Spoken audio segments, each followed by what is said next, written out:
Piston fan. Their slogan was, "We come to work."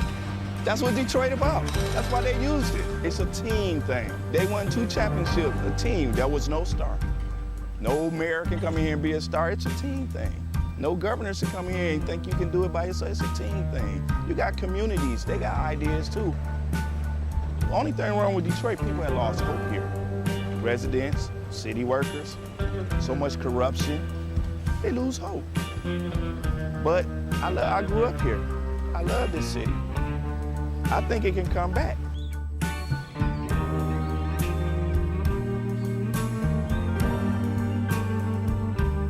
I've been working for the city 24 and a half years. Within the last 10 years, we took 4 pay cuts, and then an additional 10% wage cut. I've lost a home. When you take all of the decisions out of the city of Detroit, all of us, then what do you have? Exactly what we got, a lot of problems. Every time the city seems to fall into a problem, it's always on the backs of us workers. You wake up out of a dead sleep and you jump behind the wheel and take off driving and try to get everybody there safe, not knowing really what you're pulling up to. I'm not eligible for Social Security, so the pension is my sole salary at this point. We've been in business here 39 years. We've seen a lot of changes in Detroit.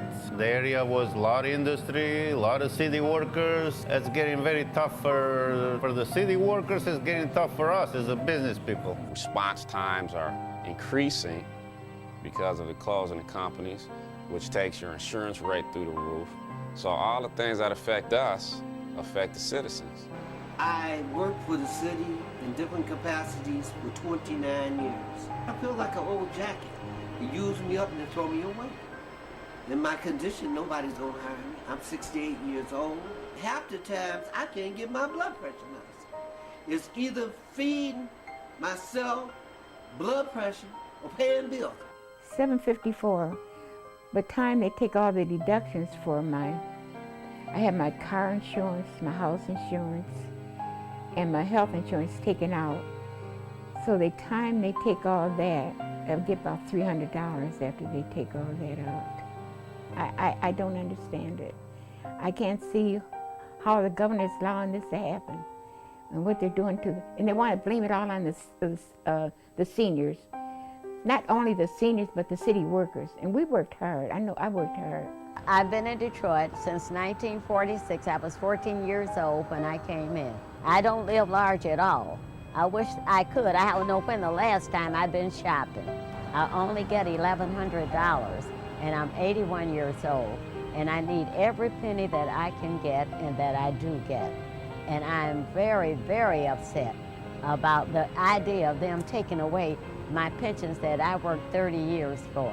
I think it's terrible that they talk about Detroit like they do, because Detroit has been very good to me. I have a lot of city workers coming in with their uniforms on, Detroit Water Department, Police Department, Fire Department. I get a lot of people, the Border Patrol come in. So if I lose that customer base, I'm going to be in a position where I might have to close down. If they take away their pensions, if they start cutting jobs, it's going to cut into a large percentage of not only our business, but other businesses that are in the city of Detroit. We're here. We've been here for 26 years. We're still trying to do business in the city. Detroiters are survivors.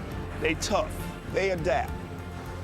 But only can do so much when your politicians ahead of you and we're not on the same team. We're not going to let Detroit be erased, bulldozed, or whatever. We're going to fight to the bitter end. Detroit going to survive.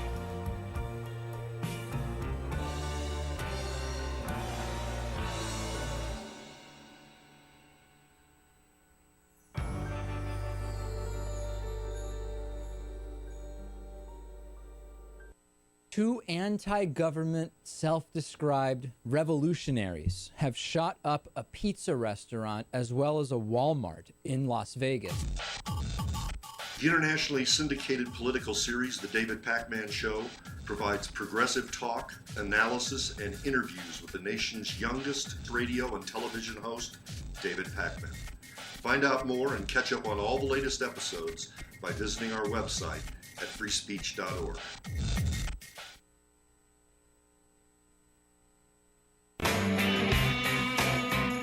Here we go, friends and neighbors. Guess what? It is St. Patrick's Day. Absolutely happy St. Patrick's Day. Realize I got a little green on here today, even though I'm not Irish, just to get into the spirit of the occasion.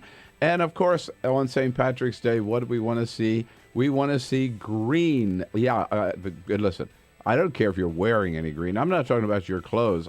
We need to see in this last week of the pledge drive, close and coming down to the finish line, we need to see the green of your dollars. Yes, the green of your dollars for Free Speech TV, and as generous a pledge as you can make. And here's the good news is, again, last week of the pledge drive, that's good news. But the other good news is that thanks to a generous donor to Free Speech TV, we have a matching grant for this last week, which means that for every dollar you give Free Speech TV, this anonymous, generous donor will match that with $1 of his own. So that's a way you can double your money, double your support, double your fun with Free Speech TV. Take advantage of this opportunity, please, and do it today so we can get over that hurdle, finish up this pledge drive with great success, and continue bringing you the best damn programming on cable speech TV anywhere, because it's the only progressive TV channel 24/7 with the best news, the best commentary, the best host, the best guests, and the best calls from all of you. You can't find it anywhere else, and we can only do that because we're totally free and independent of any government money, any corporate money, any Koch brothers money, any oil money from Qatar. It's just you that keep us going, and you can, again, double your contribution thanks to this matching grant this week. Take advantage of that opportunity and be as generous as you can. For $60 a year, or just $5 a month, we'll send you a beautiful Free Speech TV travel mug. For $120, you can double that to $120 a year. That's just $10 a month. Make that pledge today. A Free Speech TV mug and a Free Speech TV t-shirt. Double it again to $240 a year, just $20 a month for all of this great programming every day that we bring you. You get a Bill Press Show mug and a unique gift, this Equal Exchange African gift box from the Republic of the Congo with coffee, lip balm, a bracelet, and some soap in there, and other items, all from the Republic of Congo. $360 a year, $30 a month. That pledge will get you a Free Speech TV mug, 2 Bill Press Show mugs, and that Equal Exchange African gift box as well. And if you can dig in $1,000, if you're comfortable enough, can do that, God bless you. Send $1,000 of Free Speech TV. Make your way to Washington. Carol and I will take you out to dinner. Maybe where we went last night, we saw Speaker John Boehner there, just down the street, okay? Take you out to dinner. Come in and see the show the next morning. We'll have a good time. But please, this is it. The last week, St. Patrick's Day. We need to see your green today and take advantage of that matching gift to double your contribution to Free Speech TV. Do it today. Remember the phone number, 877-378-8669, and make your pledge, or you can make your pledge online to freespeech.org. Thank you. Happy St. Patrick's Day.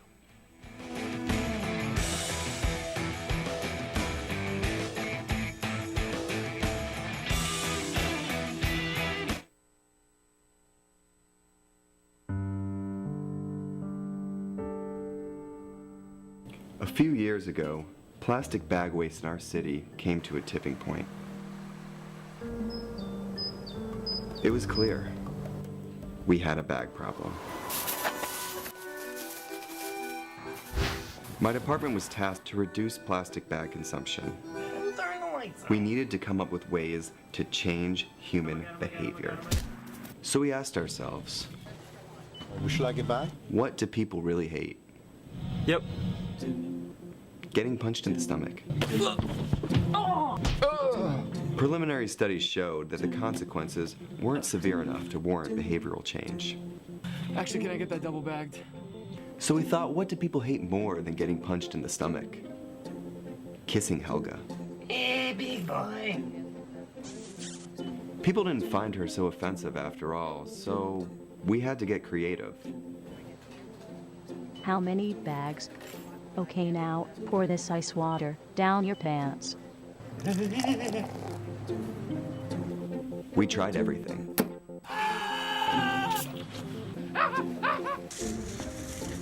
Eat this rat. Defuse this bomb. Even fighting your clone. After blowing through millions of dollars of government funds on research, I came up with a brilliant idea. Why don't we just charge 5 cents per bag? That's a stupid idea. Would you like a bag? Yes. 5 cents a bag. 5 cents? 5 cents? Do I still have the option of getting punched? Honestly, I don't know how everyone else missed it. Why don't you just get a reusable bag?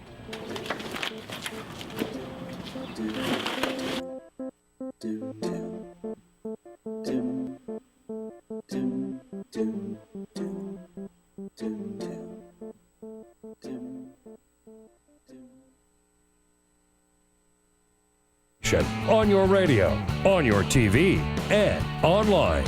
This is the Bill Press Show. It is St. Patrick's Day. Luck of the Irish or whatever. Good to see you. Happy St. Patrick's Day. Tuesday, March 17, here on the Bill Press Show, where we are all decked out in green today, as you will see, as you meet the team members today. I remembered my little green sweater. I said yesterday I never wear green on St. Patrick's Day, but I just didn't want to take any crap today for not wearing green. So I thought, all right, do it. I'll give in. Can I give you crap for wearing green? You can. Hey, everybody, great to see you. Thank you for joining us here. It is the Bill Press Show this bright Tuesday morning here in Washington, D.C., coming to you live over your local progressive talk radio station, and so good to see you in Radio Land today, as well as good to see you on Free Speech TV, both on the radio and on Free Speech TV nationwide, coast to coast, and around the globe, worldwide on our video stream. Got an electronic device? We're there with you at TawkrTV, youtube.com/TawkrTV. Lots going on with the House back here today. They came in yesterday, the Senate here, and the big battle, of course, in the Congress is whether or not they're going to, in fact, have a vote on the confirmation of Loretta Lynch as our next Attorney General. For the time being, Mitch McConnell, breaking every promise he ever made about having the Senate run smoothly with no political games. Mitch McConnell is holding Loretta Lynch hostage yet again, this time for an abortion rider to a child sex trafficking bill, which should pass unanimously and would pass unanimously.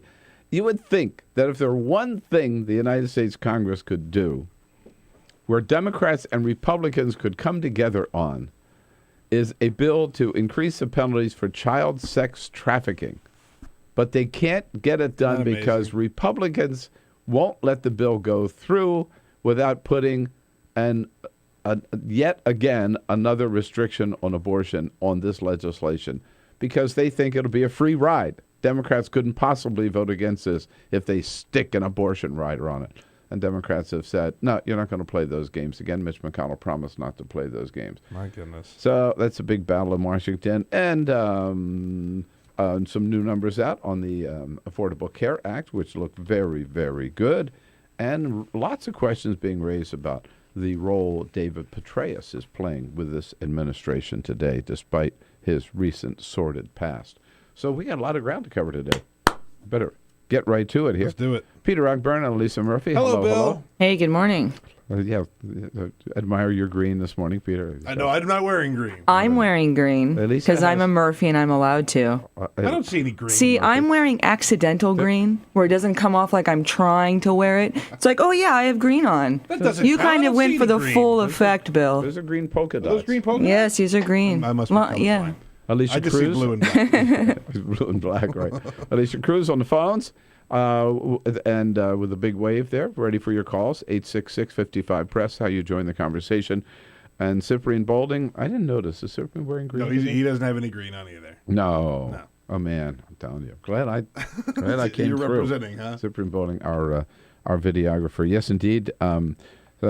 St. Patrick's Day, and went out to with a friend, member of Congress yesterday to dinner just down the street here. I want you to know, and there he was, Speaker John Boehner in all of his glory. Oh yeah. You know, the weather's nice again. He can hang outside and smoke. He wasn't eating outside. There were people. It was a little chilly for me to eat outside last night, but there were people. Oh yeah. People get so excited. Al fresco dining was big on 8th Street last night, but the speaker was there. His favorite little hangout, Alberto's. You know, you got to say he doesn't go to the fanciest restaurants. I mean, Alberto's is just your basic Italian, but he loves it. And there are several other members. That's become a real congressional hangout. Yeah, let them hang out there. Yeah, there are several members. You walk by there on a nice night. They're outside smoking. I've seen Boehner a couple times at Guapo's in Shirlington. He hangs out there quite a bit. Is that right? Yeah. Really? Oh, wow. Smoking outside with his little brigade. Oh, yeah. Guapo's. And then Pete's Diner is where he has breakfast every morning, just down the street here on 2nd Street. So come see us in Washington. You get come see all the highlights. All the Boehner sightings, right, indeed.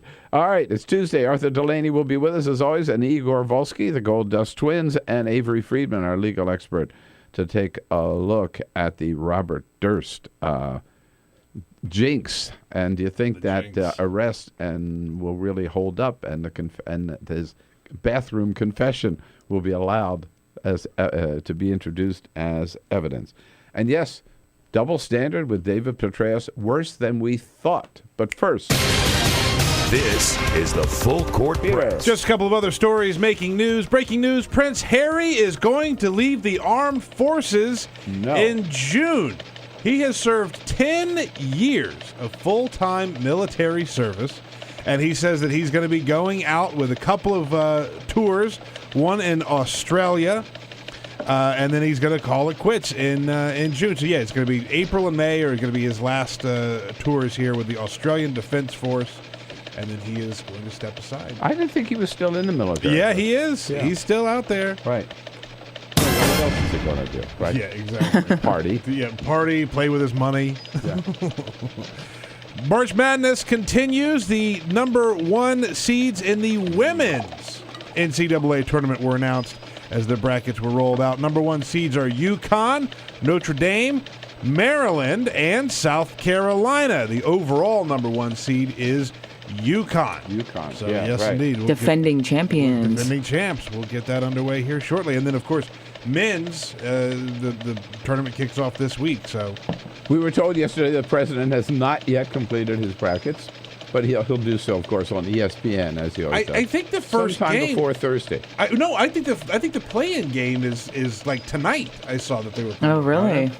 So we'll have, because you get the play-in games that get you into the brackets, which some people don't count as their brackets. So. Okay. Well, Josh said yesterday. I thought he said before Thursday. Yeah. And a United Airlines spokesman has confirmed that there was a flight that attempted to be hijacked from Dulles to Denver just a couple of hours ago. A man rushed the cockpit at a flight leaving Dulles on its way to Denver, and then the flight had to turn around and come back to Dulles, landed here back in the D.C. area around 3 a.m. Not sure of any other links or what this meant or anything like that, but they did subdue the man. Other passengers subdued the guy. Other passengers subdued the guy, yeah. Yeah, So. He didn't want to go to. He wanted to go to Boulder. Yeah. Must have been to land in Boulder. Got to do what you got to do to get to Boulder. He just couldn't wait to get that legal weed. And, I guess that's what it was. Yes, indeed. Hey, we talked a little bit about this yesterday, the double standard with General Petraeus, but wanted to come back to it today because it became very apparent at the White House briefing yesterday. I almost fell off my chair. That it's this double standard with Petraeus, General Petraeus, is worse than we thought. Let's go back to the beginning here for just a second, okay? First of all, you got to see this in context. That this is the administration, this administration, under President Obama and Eric Holder. Now, you can think this is a good thing or a bad thing. I'm just stating the fact. They have prosecuted and pursued more people for leaking government secrets, the Obama administration, in the last 7 years, 6.5 or whatever, more than all other presidential administrations in the history of this country combined. They have been ruthless. They have been zealous. They've been obsessed with leaking government secrets, going after not just the people who work for the government who leaked the secrets, but the reporters who were leaked to. Ask James Rosen of the New York of Fox News and James Risen of the New York Times. So, and by the way, we know some of them, right? And they've gotten severe jail sentences. Chelsea Manning for the WikiLeaks serving 30 years. Edward Snowden would be serving 30 years, except he's got this little exile in Russia. Can't come back to this country. They'll throw him in the slammer. This guy, Stephen Kim, is just for telling a reporter what we were trying to do to derail North Korea's nuclear program, is serving, just ending 18 months. And you can go on down the list of people who have served prison time for leaking or government documents. So far, no reporter has gone to jail for receiving leaked documents. So this is a hard-ass administration when it comes to government leaks, right? Then you get to General Petraeus, who did the very same thing. But, he didn't do this to get information out. He apparently did it just out of pure lust. He gave his notebooks that had all kinds of government secrets in it, including notes on his meetings with the president, names of people who were involved in intelligence operations. He was director, he was our top general in Iraq, but he was director of the CIA. He knew all this stuff. He briefed the president every day. And he gave his binders, he gave all of his notes to his mistress / lover / biographer, Paula Broadwell. Admittedly, he did it.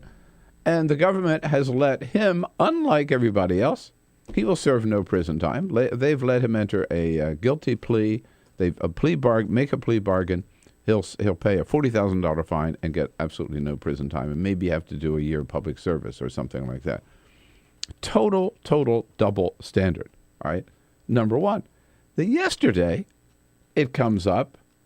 Again, I almost fell off my chair when somebody said, there's a rumor out there that General Petraeus, he's not only going to get, a slap on the wrist when it finally gets around to sentencing because of this plea bargain, but that General Petraeus is actually now advising the administration on Iraq and Afghanistan. Here's Josh Earnest's response. He is, I think, legitimately regarded as an expert when it comes to the security situation in Iraq. So I think it makes a lot of sense for senior administration officials to, on occasion, consult him for advice. Can you believe it? He's generally regarded as an expert. He's regarded as a traitor. He leaked government secrets. He did the same thing that Chelsea Manning and Edward Snowden did. And if you want to go down the list, Stephen Kim, John Kiriakou, there's a whole list of those people, right? They did the very same thing. No, but the White House considers him an expert. And so, of course, we would consult him with advice. No, you don't. I mean, I don't get it. Why? Why? Is it there's nobody else who knows the game in Iraq and Afghanistan, right? And he doesn't have to pay the price at all. I mean, I find it just absolutely stunning. It's the lead editorial in today's New York Times, General Petraeus's light punishment. But, we believe in forgiveness and we believe in people being able to make a comeback. But we also believe, I thought, in people being held accountable and being held responsible. Obviously, that doesn't. When there's double standard is the word for it. Absolutely. There's a different standard when it comes to just your average government employee and somebody who's famous. Yeah. You apply that standard that he just laid out, that Ernest just laid out, the White House standard. He is an expert, and they want to rely on his advice. Apply that to Edward Snowden. You know what? Edward Snowden's an expert on cybersecurity. You think we don't have a cybersecurity issue in this country? Look at the Sony hack and the North Korea situation. What did I say probably 2 years ago, whenever this broke? They should hire Edward Snowden to run NASA. Or not NASA, NSA. but NSA. NSA, yeah. They should hire him because he knows more about it than anybody else, right? Yeah. Okay, here's an expert, and what's he doing? He's rotting away in Russia. Yeah. Bring him back here, put him to work. Put him to work for the White House. So if that's going to be their standard, right? I just don't get it. I think it's a disgrace, and I'd like to. I think we ought to. I think we in the media ought to have to keep pressing on this to get a better answer out of the administration, as if they have one. I just, nothing against General Petraeus, but he ought to pay the price just like everybody else does, and not be considered some kind of hero. What do you think? Am I being too harsh on him? 866-55-PRESS. Why the double standard, and what message does that send? We'll talk about it here, St. Paddy's Day. This is the Bill Press Show.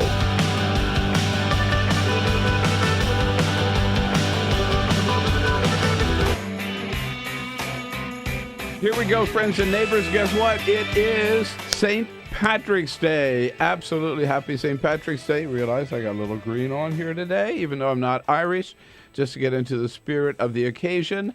And, of course, on St. Patrick's Day, what do we want to see? We want to see green. Yeah, listen, I don't care if you're wearing any green. I'm not talking about your clothes. We need to see in this last week of the pledge drive, close and coming down to the finish line, we need to see the green of your dollars. Yes, the green of your dollars for Free Speech TV, and as generous a pledge as you can make. And here's the good news is, again, last week of the pledge drive, that's good news. But the other good news is that thanks to a generous donor to Free Speech TV, we have a matching grant for this last week, which means that for every dollar you give Free Speech TV, this anonymous, generous donor will match that with $1 of his own. So that's a way you can double your money, double your support, double your fun with Free Speech TV. Take advantage of this opportunity, please, and do it today so we can get over that hurdle, finish up this pledge drive with great success, and continue bringing you the best damn programming on cable speech TV anywhere, because it's the only progressive TV channel 24/7 with the best news, the best commentary, the best host, the best guests, and the best calls from all of you. You can't find it anywhere else, and we can only do that because we're totally free and independent of any government money, any corporate money, any Koch brothers money, any oil money from Qatar. It's just you that keep us going, and you can, again, double your contribution thanks to this matching grant this week. Take advantage of that opportunity and be as generous as you can. For $60 a year, just $5 a month, we'll send you a beautiful Free Speech TV travel mug. For $120, you can double that to $120 a year. That's just $10 a month. Make that pledge today. A Free Speech TV mug and a Free Speech TV t-shirt. Double it again to $240 a year, just $20 a month for all of this great programming every day that we bring you.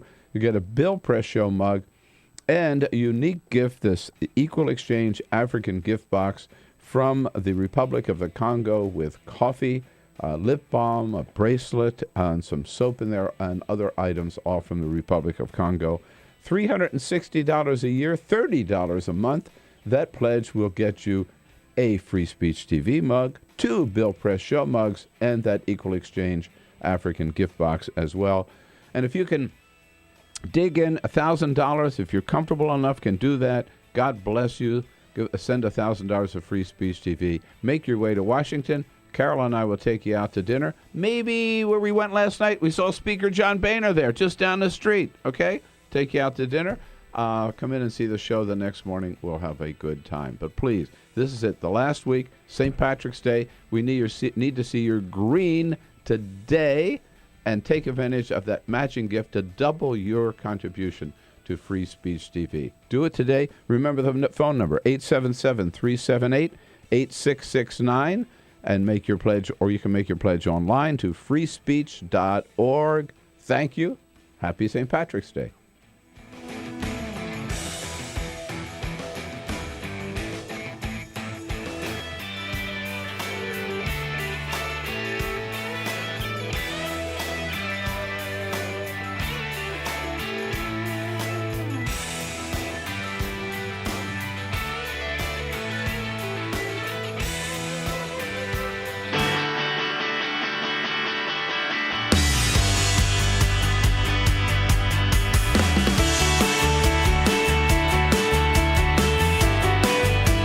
This is the Bill Press Show.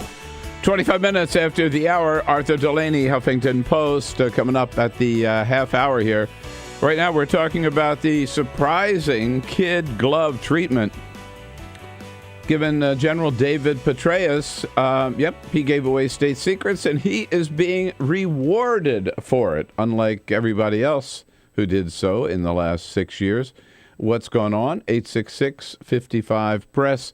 Let's jump out to Detroit. David, what do you say? I say he's got a bargaining chip, the proverbial picture of a goat in a closet or something. Yeah, what? I wonder what he's got. That's right. Oh, I don't know, but one can only speculate, and I'm sure there will be those coming out shortly with all kinds of fun conspiracy theories. Yeah, I guess so. We remember the stories about J. Edgar Hoover, right, who had all the nude photos. I doubt that David Petraeus has. If you have his nude photos, they're probably... no, I don't want to go there. All right. Joey in Chicago. Joey, what do you think about this guy? I think he's an expert trader. And by the way, he was the one who signed off on the Iraqi army. Yes. That said they were ready to go, they're ready to fight, we could leave. So his judgment is pretty cloudy. He's an expert of my butt is what he's an expert of. He don't know Iraq from a hole in the ground, if you know what I mean. All right, Joey, you got it. Joey always speaks his mind, right? You got it. I mean, look, David Petraeus has a long history of service to this country, right? I don't want to make him out to be like he doesn't know what he's talking about, but he screwed up. He screwed up big time. And when you screw up big time, I think there should be consequences, and you should definitely not be brought on as an advisor to Iraq and Afghanistan when you were just found out that you were spilling secrets. Well, it's that's bad. That's bad news. All right, it seems to me. So let's say in the book about what's okay and what's not okay, right? There's that government manual, okay, and on the page that says not okay. Okay, there's spilling government secrets. Yeah. Except there's an asterisk. Oh, yeah. Now there's an asterisk. It says it's not okay if you're just some schlub. It is okay if you're a top general and the former head of the CIA. So the answer is it okay to leak government secrets? It depends on who you are. That's the message. That's the message. Right? Yeah, absolutely. It depends. If Obama likes you and knows you, you're okay. Don't worry about it. Spill all you want. That's the problem with this. Joe is out in Phoenix. Hello, Joe. What's up? Hey, there's a nuance to this because, and this is how it breaks down. That Snowden is a hero. Chelsea Manning is not. And Petraeus gets a pass because of his past service.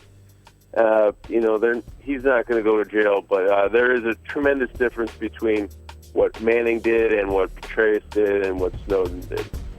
Well, they all spill government secrets, and again, I keep looking for all the damage to our national security from what Chelsea Manning told us or revealed to us and what Edward Snowden did. I haven't found anything yet.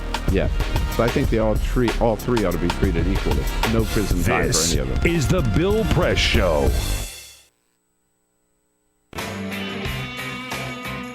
Here we go, friends and neighbors. Guess what? It is St. Patrick's Day. Absolutely happy St. Patrick's Day. Realize I got a little green on here today, even though I'm not Irish, just to get into the spirit of the occasion.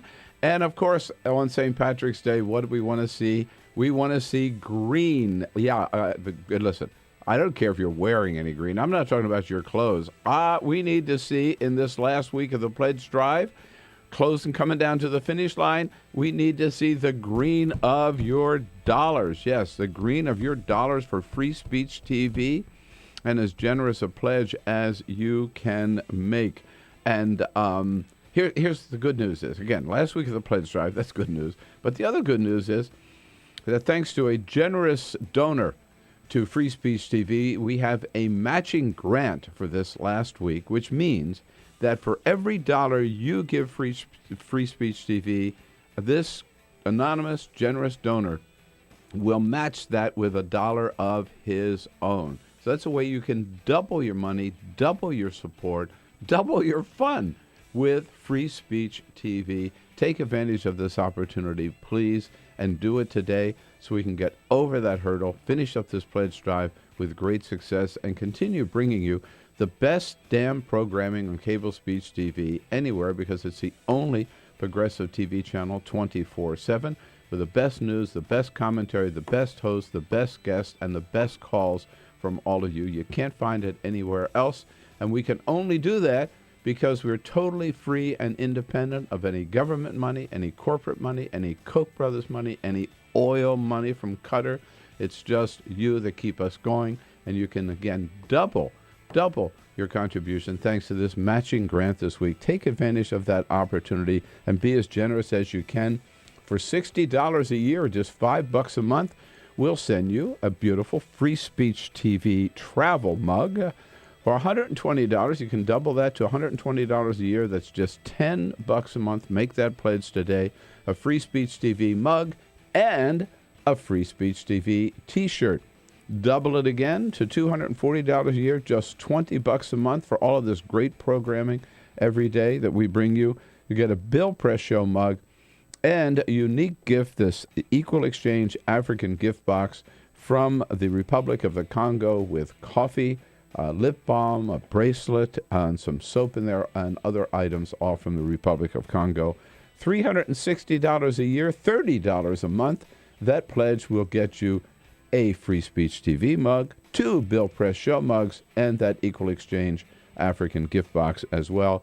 And if you can dig in $1,000, if you're comfortable enough, can do that. God bless you. Send $1,000 of Free Speech TV. Make your way to Washington. Carol and I will take you out to dinner. Maybe where we went last night, we saw Speaker John Boehner there, just down the street. Okay? Take you out to dinner.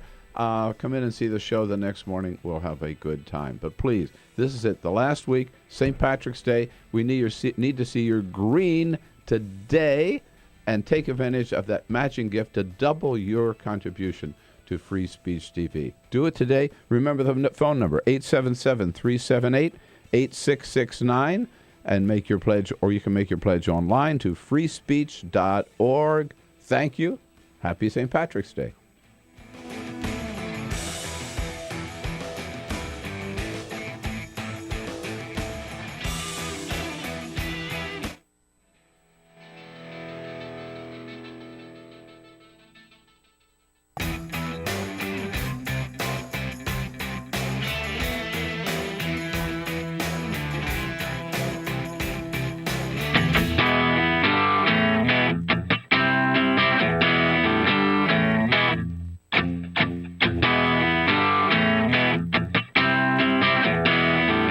The most valuable morning radio show, according to The Nation magazine. This is The Bill Press Show.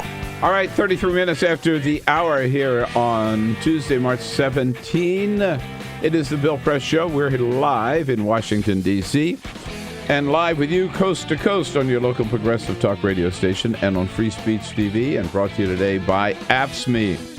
The good men and women of AFSCME under President Lee Saunders, they are, together, the largest public employee and healthcare workers union in the entire country, making America happen in many, many different ways, and find out how at their website, afscme.org, AFSCME.org.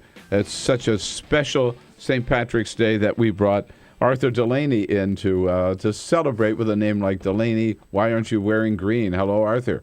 Hello, Bill. I've got green eyes. Oh, there you go. I don't need to wear green. Yeah, there you go. Why didn't I notice that? No, here is the reason I really am not wearing green. Because? What a twist. Yes. This would be a great holiday if people didn't spoil it. By what, celebrating? By being drunk on both weekends. Yeah. Around which the day happens to fall every year. This last weekend, people in green, filling up the bars, drunk. Green beers. Just wait till Tuesday. We could all go out on Tuesday. It would be special. It would be different.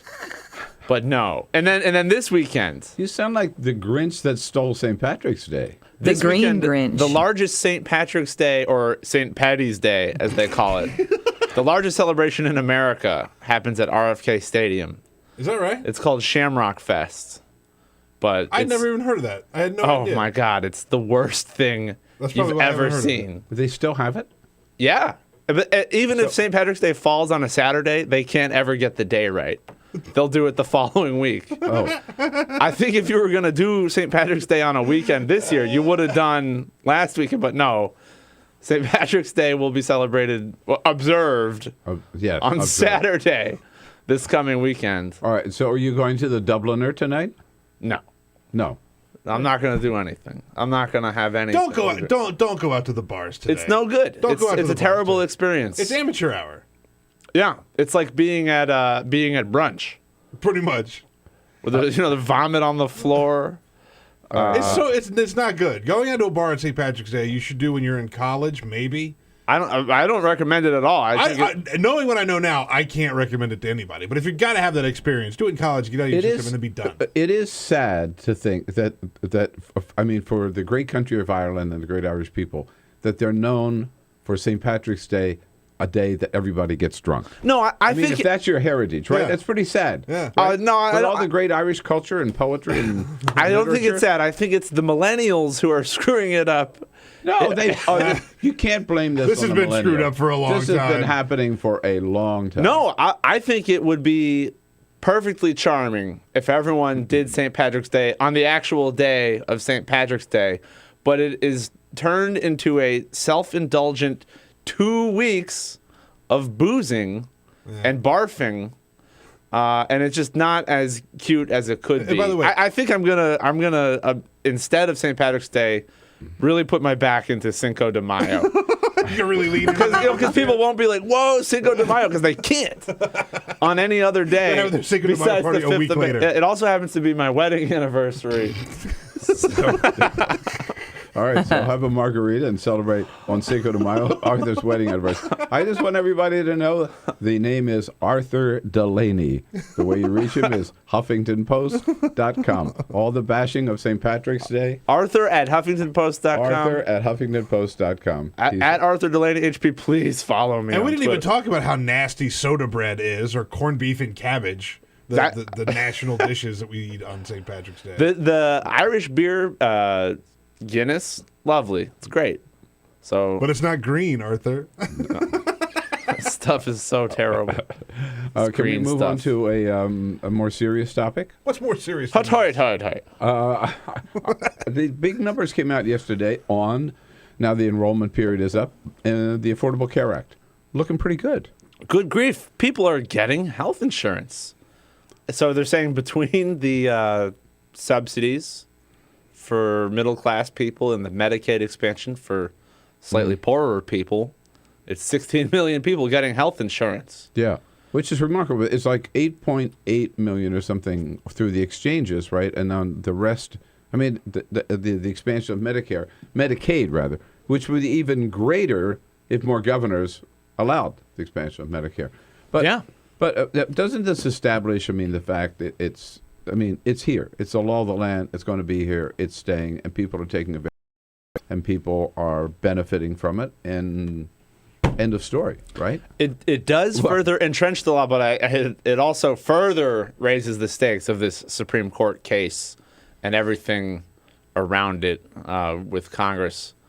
Potentially, will we make a fix to the law if the Supreme Court screws it up?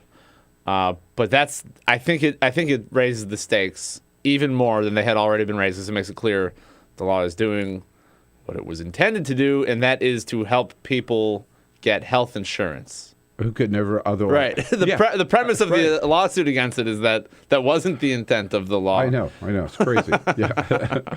But here you can see that it's working. It shouldn't be that big a surprise, but I think the arguments against it have gotten to such a weird place that when a sort of obvious thing happens, it's actually kind of surprising. Right. And I think it's pretty apparent that it's working in that Republicans have stopped talking about it, and all they now are on their knees praying every night that the Supreme Court wrecks it, right? Because they know legislatively they're never going to repeal it. They'll never defund it. It's here to stay unless the Supreme Court. John Boehner had actually said sometime in the past 2 years that he thought on net more people lost insurance than gained it. Under Obamacare? Yeah. And this administration $16 million people number is, of course, it's coming from the administration.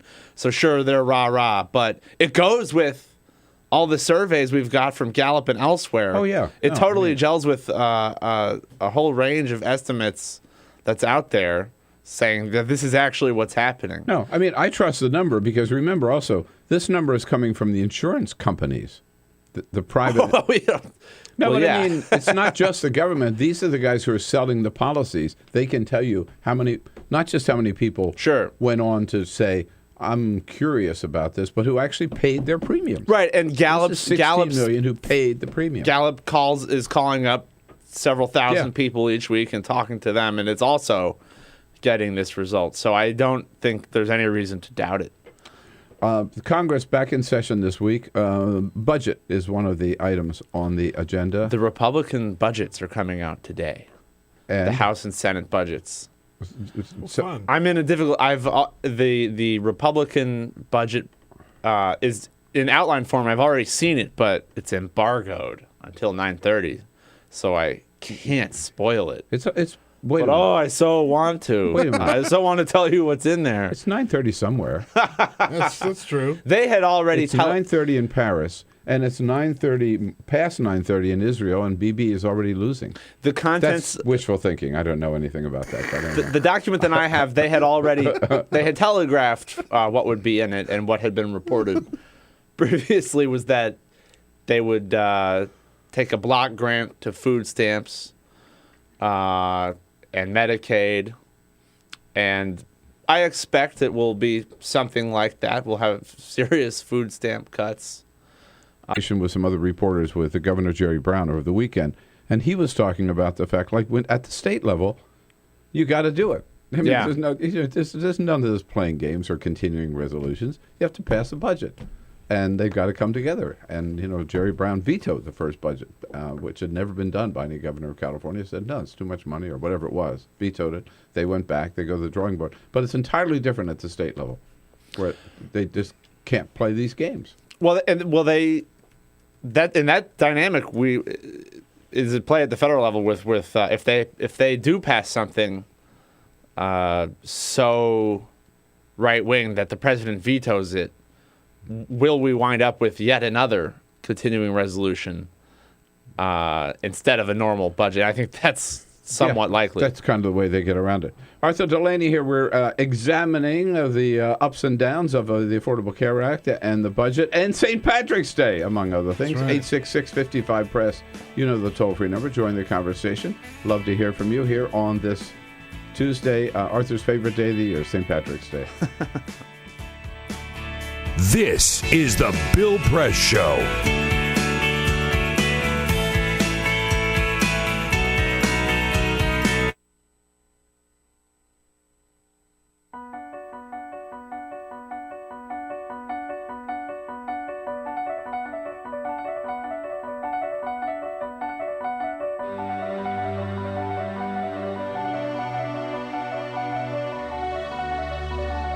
The most important issue on this planet right now is to protect and conserve biodiversity in the world's oceans.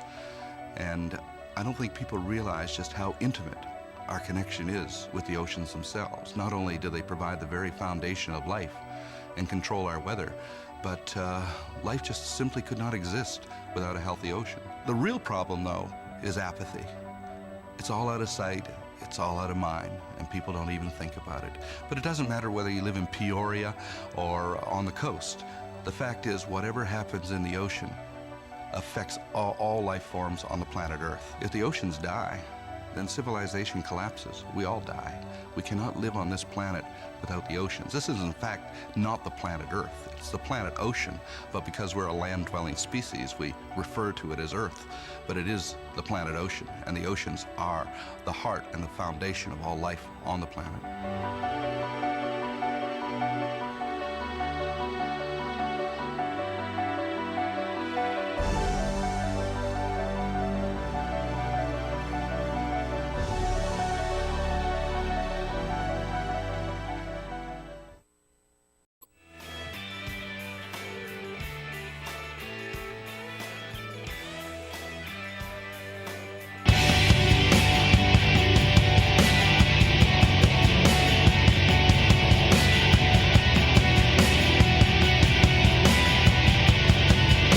Seen on Free Speech TV and online on TawkrTV. This is the Bill Press Show. It is 12 minutes before the top of the hour. Igor Volsky from Think Progress joins us at the top of the hour.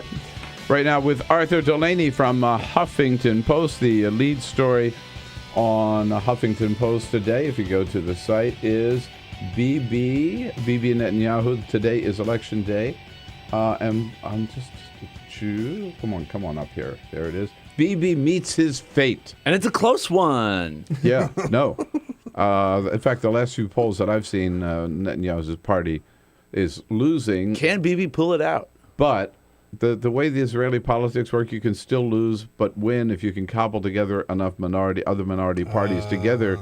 You can end up with more seats than the other guy. So if other right-wing conservatives also win, and they can have a coalition and support him. They can have a coalition. I think the first time he became prime minister, he did not win the vote, but he was able to cobble together more parties to get more seats in the Knesset and therefore become prime minister. But this is tough for him, and one of the things that's pretty apparent is that his speech in front of the joint session of Congress backfired and has... Shocker. He gave a speech to some of the most unpopular people in America and tied himself to those people, and it's not working out well for him. No kidding. Yeah. No kidding. But they also said it took basically 2 weeks of his time preparing for it, coming over here, giving it, getting back. He was off the campaign trail, and he wasn't talking about economic issues. You know, the interviews that I've seen with people in Israel, they're concerned about taxes. They're concerned about rising house prices, food prices, and all that kind of stuff. And he's talking about we have to bomb Iran. And they're all saying, hey, Bibi, pay attention to us, which he hasn't done. He has this amazing campaign ad where he goes into these people's apartment and babysits their child and says only Bibi can keep you safe. Have you seen it? No, I haven't. It's unlike any.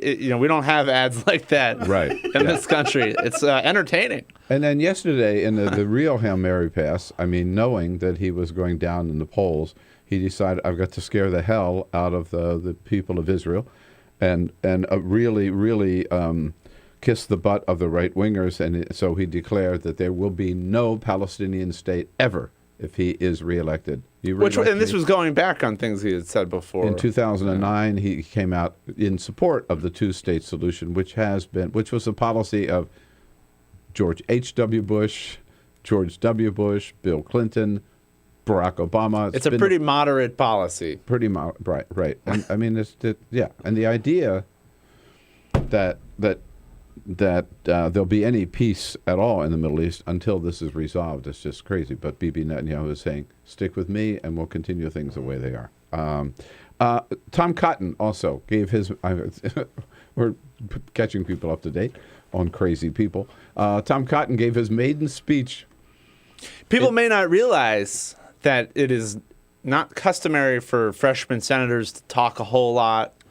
And even though Tom Cotton has been so vocal on TV and with his letter, he had not actually spoken. No, yet on a lot of people made the point. Here he is writing this letter to the Ayatollah of Iran, signed by 46 other Republican senators, when he has only been there 63 days and hasn't even made his maiden speech on the floor. Well, he did it last night.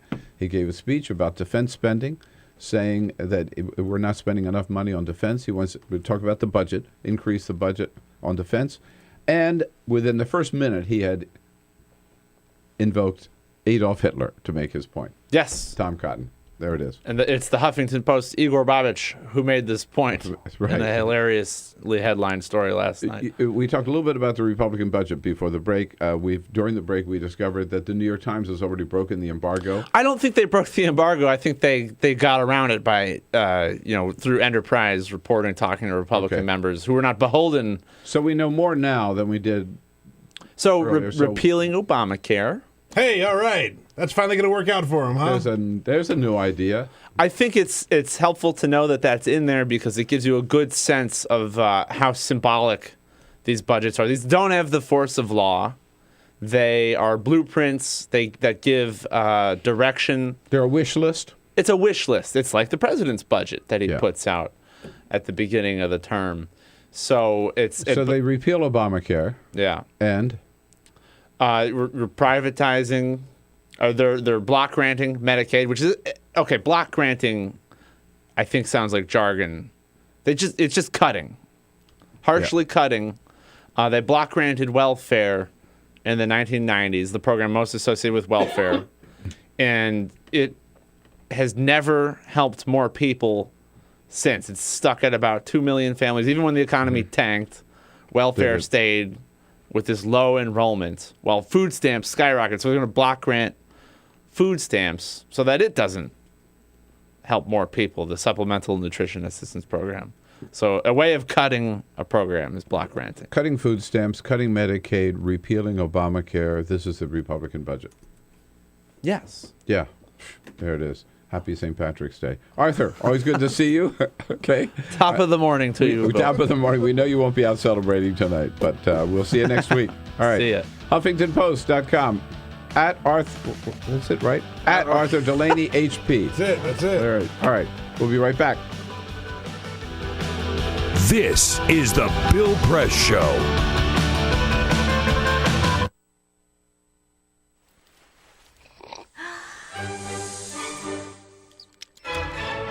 When I started learning about nutrition, about which, by the way, much less is known than you might think, I learned that what mattered most about one's health was not necessarily the nutrients, good or bad, that you were consuming or staying away from, or even the calorie counts. But what predicted a healthy diet more than anything else is the fact that it was being cooked by a human being and not a corporation.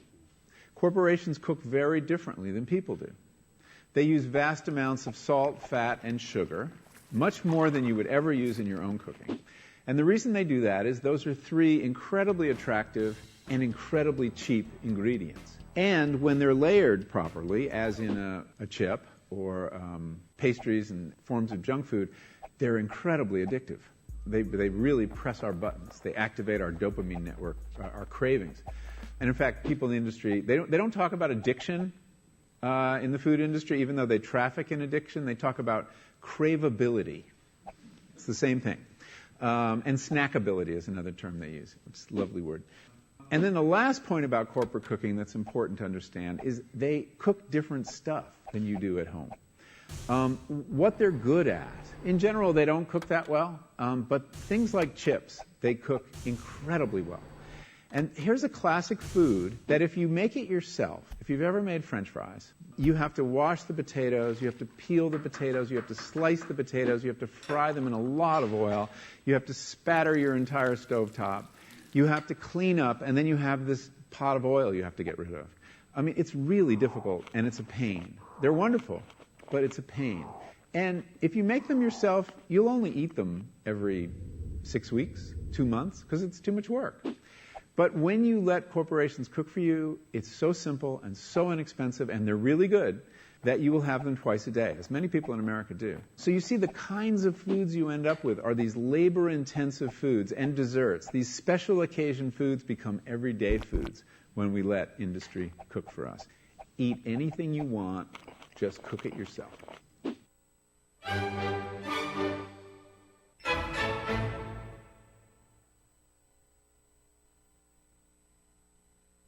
So, I'm kind of new here, but I've noticed a trend.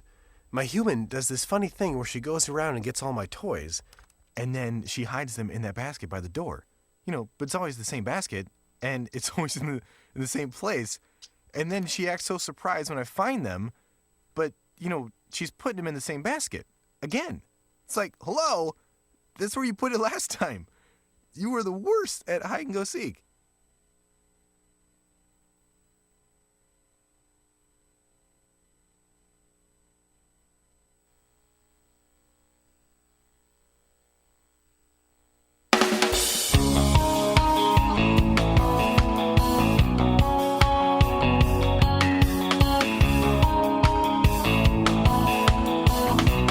This is the Bill Press Show.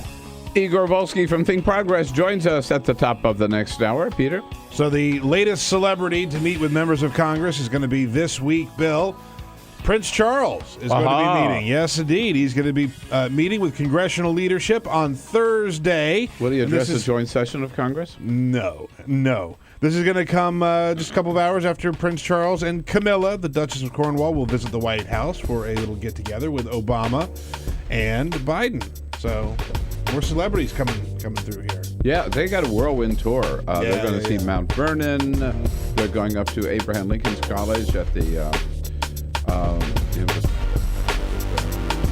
Walter Reed. Okay, yeah, they're going all over. Oh, cool. Yeah, how about maybe they'll stop by here. Come on by, doors open. This is the Bill Press Show.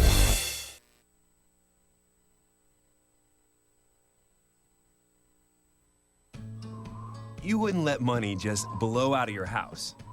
So when your AC or heater is on, make sure the doors, windows, and fireplace flue are shut tight. If you're headed out, turn down the AC or lower the heat by 10 degrees. And always keep your water heater set at 120.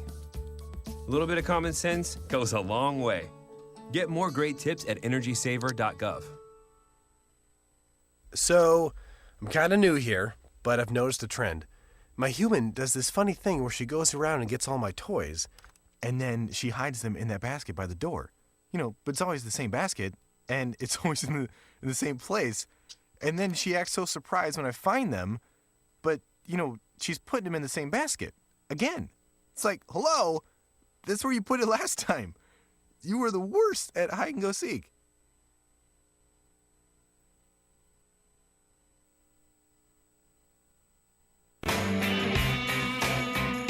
Here we go, friends and neighbors. Guess what? It is St. Patrick's Day. Absolutely happy St. Patrick's Day. Realize I got a little green on here today, even though I'm not Irish, just to get into the spirit of the occasion. And, of course, on St. Patrick's Day, what do we want to see? We want to see green. Yeah, but listen, I don't care if you're wearing any green. I'm not talking about your clothes. We need to see in this last week of the pledge drive, close and coming down to the finish line, we need to see the green of your dollars. Yes, the green of your dollars for Free Speech TV, and as generous a pledge as you can make. And here's the good news is, again, last week of the pledge drive, that's good news. But the other good news is that thanks to a generous donor to Free Speech TV, we have a matching grant for this last week, which means that for every dollar you give Free Speech TV, this anonymous, generous donor will match that with $1 of his own. So that's a way you can double your money, double your support, double your fun with Free Speech TV. Take advantage of this opportunity, please, and do it today so we can get over that hurdle, finish up this pledge drive with great success, and continue bringing you the best damn programming on cable speech TV anywhere, because it's the only progressive TV channel 24/7 with the best news, the best commentary, the best host, the best guests, and the best calls from all of you. You can't find it anywhere else, and we can only do that because we're totally free and independent of any government money, any corporate money, any Koch brothers money, any oil money from Qatar. It's just you that keep us going, and you can, again, double your contribution thanks to this matching grant this week. Take advantage of that opportunity and be as generous as you can. For $60 a year, just $5 a month, we'll send you a beautiful Free Speech TV travel mug. For $120, you can double that to $120 a year. That's just $10 a month. Make that pledge today. A Free Speech TV mug and a Free Speech TV t-shirt. Double it again to $240 a year, just $20 a month for all of this great programming every day that we bring you. You get a Bill Press Show mug and a unique gift, this Equal Exchange African gift box from the Republic of the Congo with coffee, lip balm, a bracelet, and some soap in there, and other items all from the Republic of Congo. $360 a year, $30 a month. That pledge will get you a Free Speech TV mug, 2 Bill Press Show mugs, and that Equal Exchange African gift box as well. And if you can dig in $1,000, if you're comfortable enough, can do that, God bless you. Send $1,000 of Free Speech TV. Make your way to Washington. Carol and I will take you out to dinner. Maybe where we went last night, we saw Speaker John Boehner there, just down the street. Okay? Take you out to dinner. Come in and see the show the next morning. We'll have a good time. But please, this is it. The last week, St. Patrick's Day. We need to see your green today and take advantage of that matching gift to double your contribution to Free Speech TV. Do it today. Remember the phone number, 877-378-8669, and make your pledge, or you can make your pledge online to freespeech.org. Thank you. Happy St. Patrick's Day.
So, same time next week? Well, of course. Put away a few bucks, feel like $1 million. For free tips to help you save, go to Feed the Pig.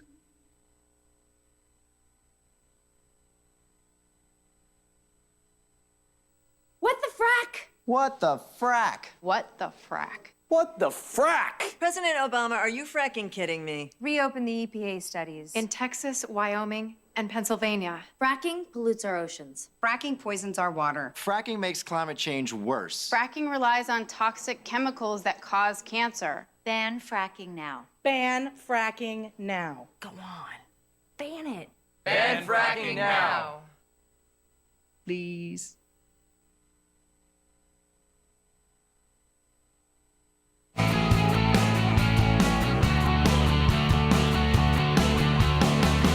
Broadcasting around the nation, on your radio, on your TV, and online. This is the Bill Press Show. And a top of the morning to you. Yes, it's St. Patrick's Day, Tuesday, March 17. Hello, everybody. Great to see you today. Here we go with the Bill Press Show, rolling out to you from our studio in Washington, D.C.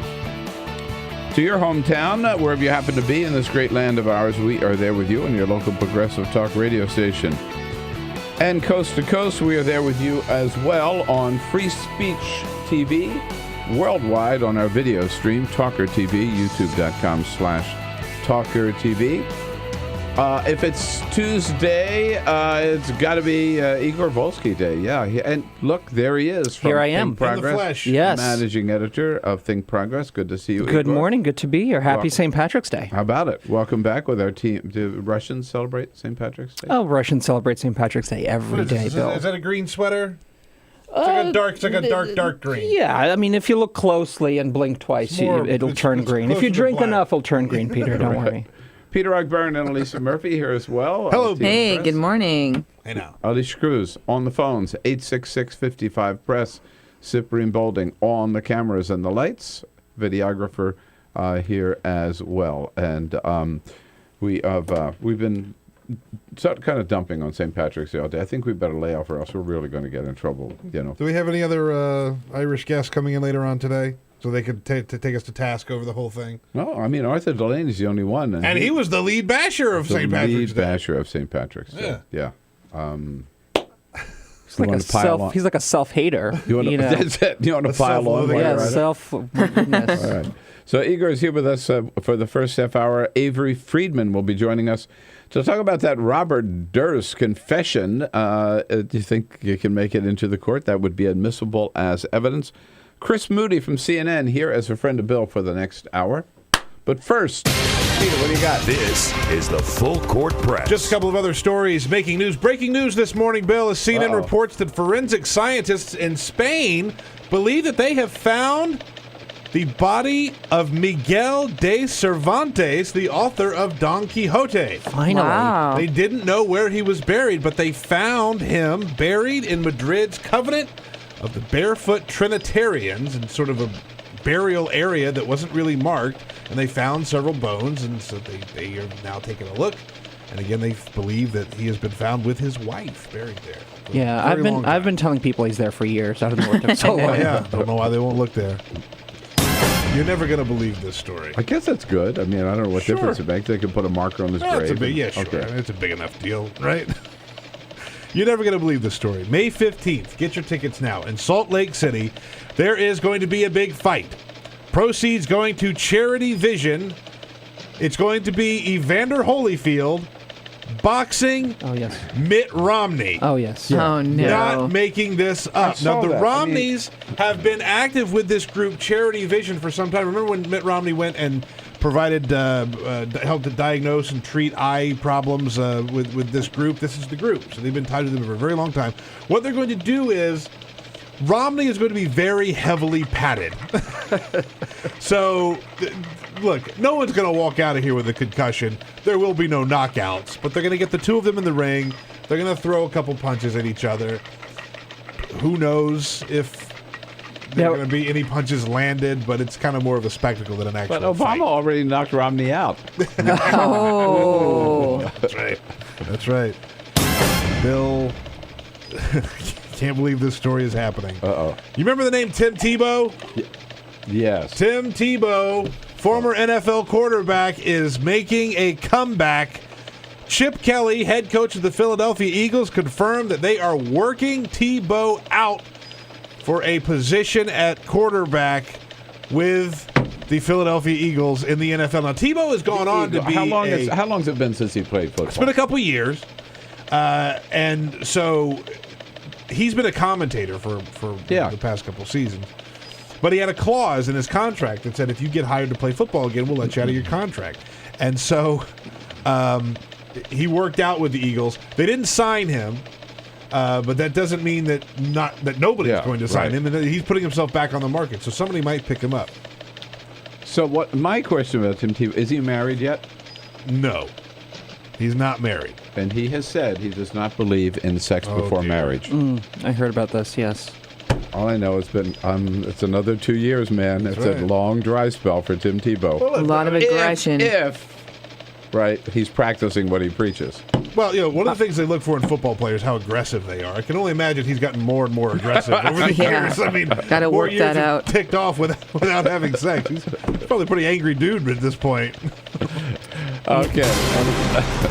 11 minutes after the hour. All right, Igor, we have to start with the big question of the day. What did you do with Vladimir Putin for 10 days? Well, I was telling Alyssa, I did find him myself. He was roaming the mountains of Russia there with his shirt half on, half off, a bit out of it, a little delusional. Brought him back in, and he's fine now. Cleaned him up. Good. Cleaned him up. He's back to his regular schedule.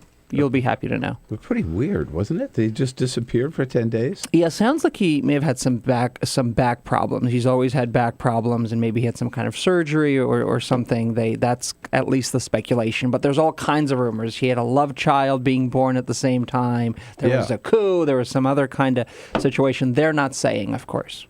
I mean, some people thought maybe he'd even died, right? Yeah. They weren't. Yeah, they were getting ready to put him alongside but there Lenin. He is.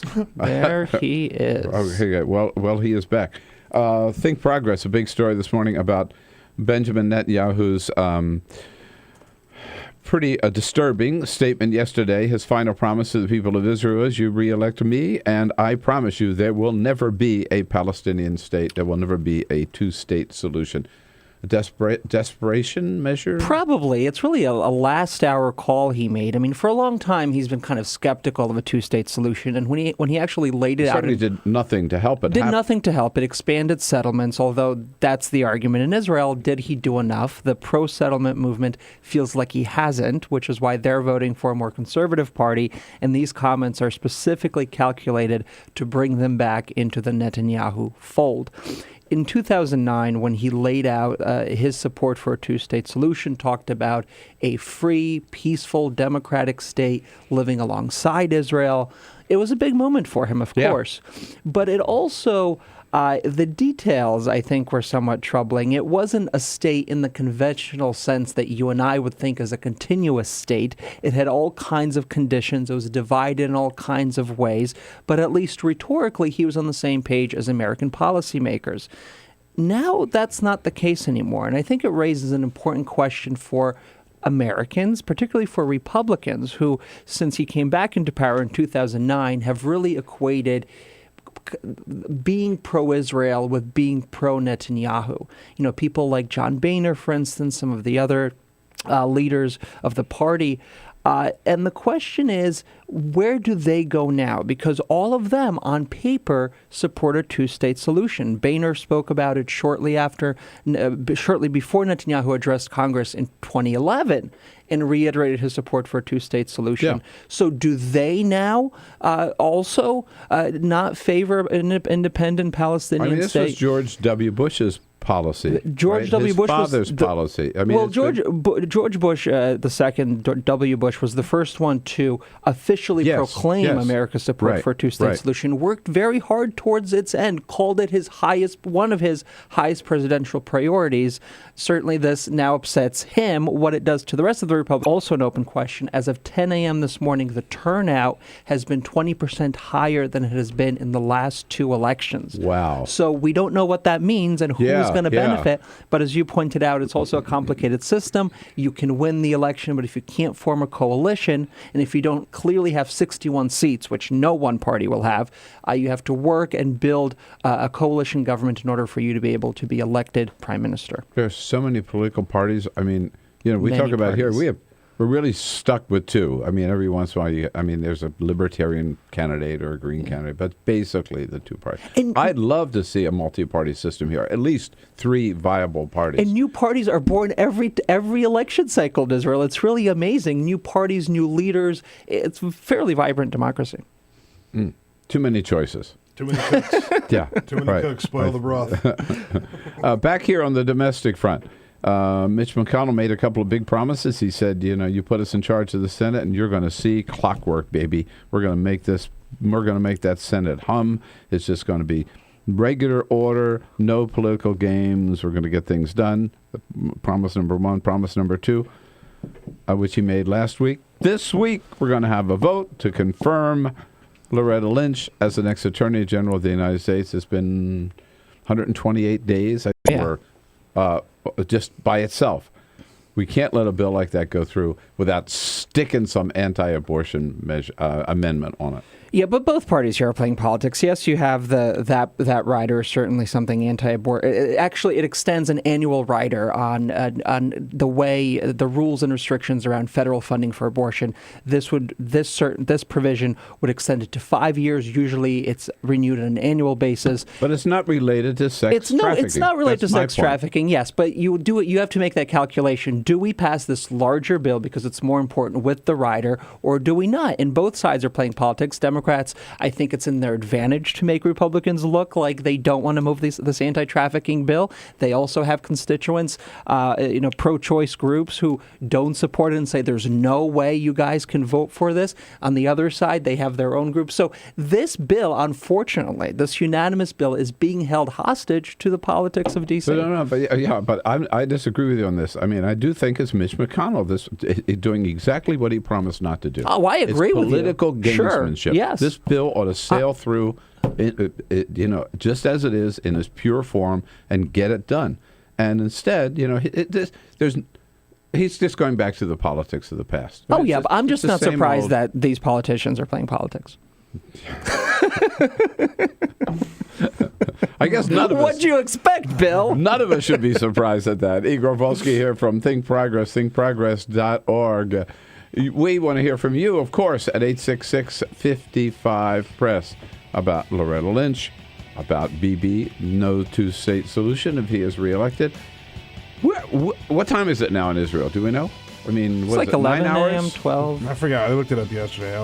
Okay, all right. When we come back, I just want to check on the vote. Yeah, I want to know. If you're listening to us in Israel, go vote. I want to know when we're going to know the outcome. Shalom. 866-55-55-PRESS. We'll be right back. This is the Bill Press Show. Here we go, friends and neighbors. Guess what? It is St. Patrick's Day. Absolutely happy St. Patrick's Day. Realize I got a little green on here today, even though I'm not Irish, just to get into the spirit of the occasion. And, of course, on St. Patrick's Day, what do we want to see? We want to see green. Yeah, but listen, I don't care if you're wearing any green. I'm not talking about your clothes. We need to see in this last week of the pledge drive, close and coming down to the finish line, we need to see the green of your dollars. Yes, the green of your dollars for Free Speech TV. And as generous a pledge as you can. TV travel mug. For $120, you can double that to $120 a year. That's just $10 a month. Make that pledge today. A Free Speech TV mug and a Free Speech TV t-shirt. Double it again to $240 a year, just $20 a month for all of this great programming every day that we bring you. You get a Bill Press Show mug and a unique gift, this Equal Exchange African gift box from the Republic of the Congo with coffee, lip balm, a bracelet, and some soap in there, and other items, all from the Republic of Congo. $360 a year, $30 a month.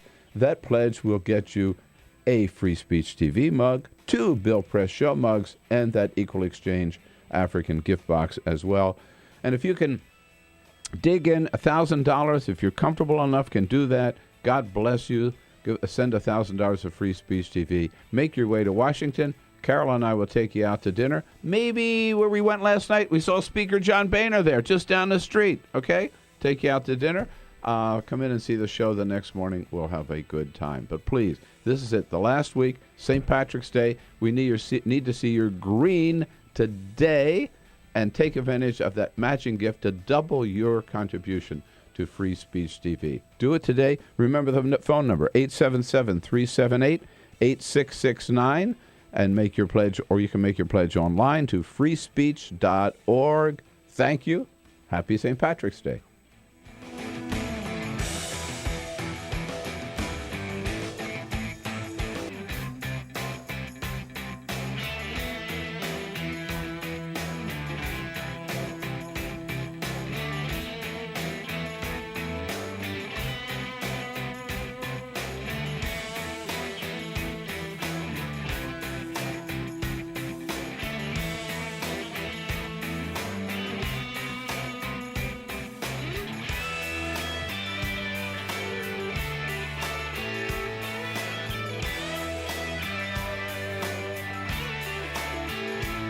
Show. 25 minutes after the hour, Avery Friedman joins us at the half hour.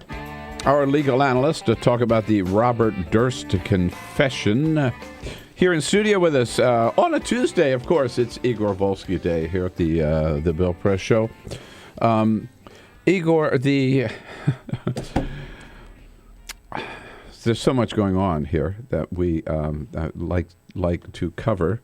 The new numbers out yesterday on the Affordable Care Act. Yes, 16.4 million Americans now have Obamacare. Can we come to the conclusion that Obamacare is here to stay? I guess we can, but the numbers came out on the same day that Republicans are putting the final touches on a budget that would repeal the law in its entirety yet again. So, some people still have doubts, I guess, if the law will stick. I think the big question is, what will the 2016 presidential candidates say? Jeb Bush reconfirmed, I think 2 weeks ago now, that he would repeal the law in its entirety. But when you move forward in the campaign, and I think, and if the law is upheld by the Supreme Court, that calculation may change. And the Republican budget you referred to comes out. We haven't seen it in its comes full out this form morning, yet, but it comes out today. And from what we understand, it looks just like the budget of years past from Paul Ryan, who's now Ways and Means chairman. But it includes privatizing Medicare partially, severely undercutting Medicaid by sending that over to the states. And it's a budget Republicans have ran presidential campaigns on, and have lost. So for them to kind of reintroduce it yet again, I guess is one thing to do, but it's certainly not a new approach, no new ideas, and something voters have heard before. Meanwhile, freshman Senator Tom Cotton gave his maiden speech on the floor of the Senate yesterday. This is 2 weeks after he sent his letter to the Supreme Ayatollah of Iran. Still getting a lot of backlash on that letter. It's surprising to remember that he's a freshman senator and that this is kind of his first big push out of the gate. The letter, actually, Bill, came up yesterday during the nuclear negotiations with the two countries, America and Iran. The Iranians have long claimed, this is a lot of silliness from Washington. We expected this. That's why we have this tough negotiating position. So they're using it to their own advantage. Now, whether or not it will actually derail a deal, that is unknowable, we'll have to say. Fortunately, they did not take this letter any more seriously than we did. At least not publicly, yeah. Right, or at least the whole thing could have fallen apart. Always good to see you, Igor, and always good to see your good work at Think Progress. Thank you for coming in. Thank you, Bill. Check it out at thinkprogress.org, of course. This is the Bill Press Show. Here we go, friends and neighbors. Guess what? It is St. Patrick's Day. Absolutely happy St. Patrick's Day. Realize I got a little green on here today, even though I'm not Irish, just to get into the spirit of the occasion. And, of course, on St. Patrick's Day, what do we want to see? We want to see green. Yeah, but listen, I don't care if you're wearing any green. I'm not talking about you.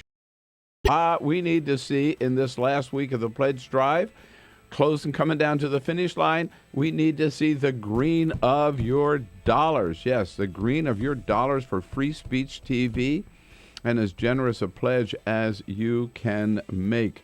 And here's the good news is, again, last week of the pledge drive, that's good news.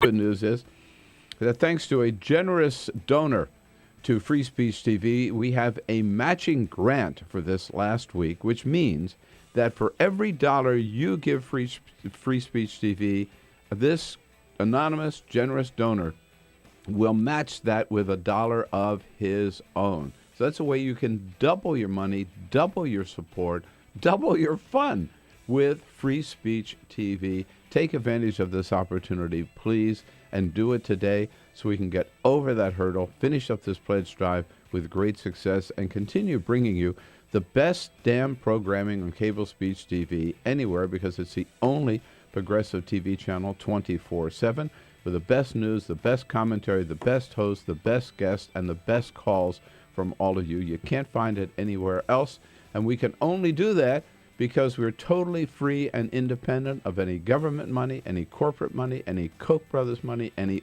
oil. It's just you that keep us going, and you can, again, double your contribution thanks to this matching grant this week. Take advantage of that opportunity and be as generous as you can.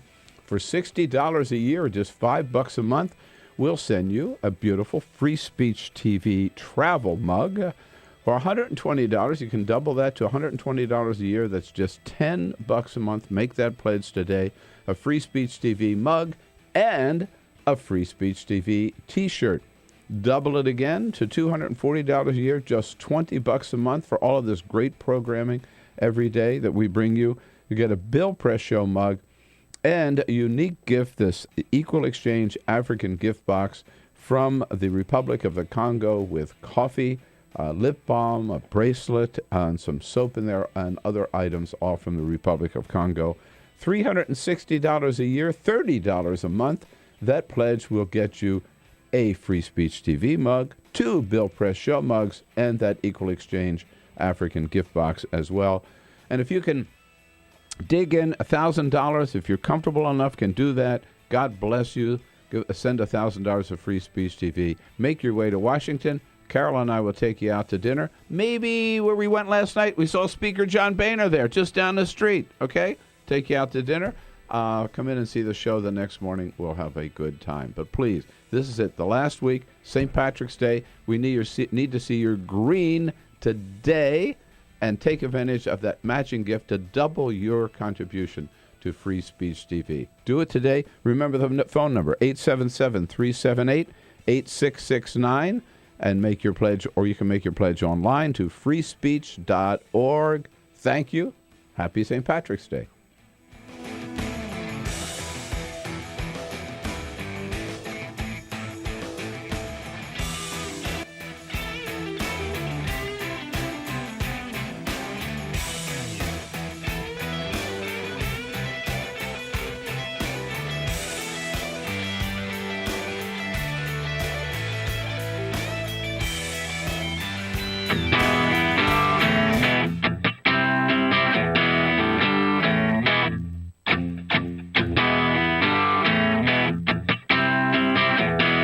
The most valuable morning radio show, according to The Nation magazine. This is The Bill Press Show. 33 minutes after the hour. It is Tuesday, March 17. That makes it St. Patrick's Day. Hello, everybody. Great to see you today. We are still just, it's hard to believe the television that we saw Sunday evening, HBO, the finale of The Jinx. Peter was watching for us. Every week. He had the assignment. Couldn't get enough of that show, man. So good. Where the show, maybe the producers of the show even surprised themselves coming up with an startling ending where the man that they were following basically admitted to 3 murders.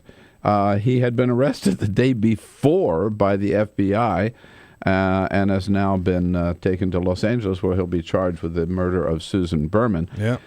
Is any of what he said on that tape going to be admissible in court? I mean, can this case hold up? Why did it take so long to get him? We don't know the answers, but Avery Friedman does. He's our legal analyst, and he's been the legal analyst for CNN. My God, for 14 years now, Avery? Nice. You've been there longer Maybe too long, Bill. Maybe you've been there long. longer than Wolf Blitzer. Hey, listen, top of the morning to you guys, Top of right? the morning Avery. to you, and good for you. Congratulations. You lasted at CNN a lot longer than I did. So. Well, a lot of people. Oh, yes. That is true. Hey, yeah. that's about as far as we're going on this, guys. Oh, that's right.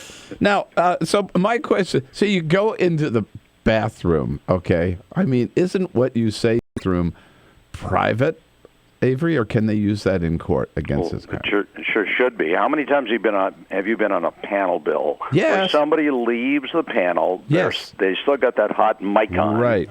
And then the show really begins, right? That's right, exactly. Oh, no. Well, this is not what a lot of people think. The fact is he voluntarily mic'd up.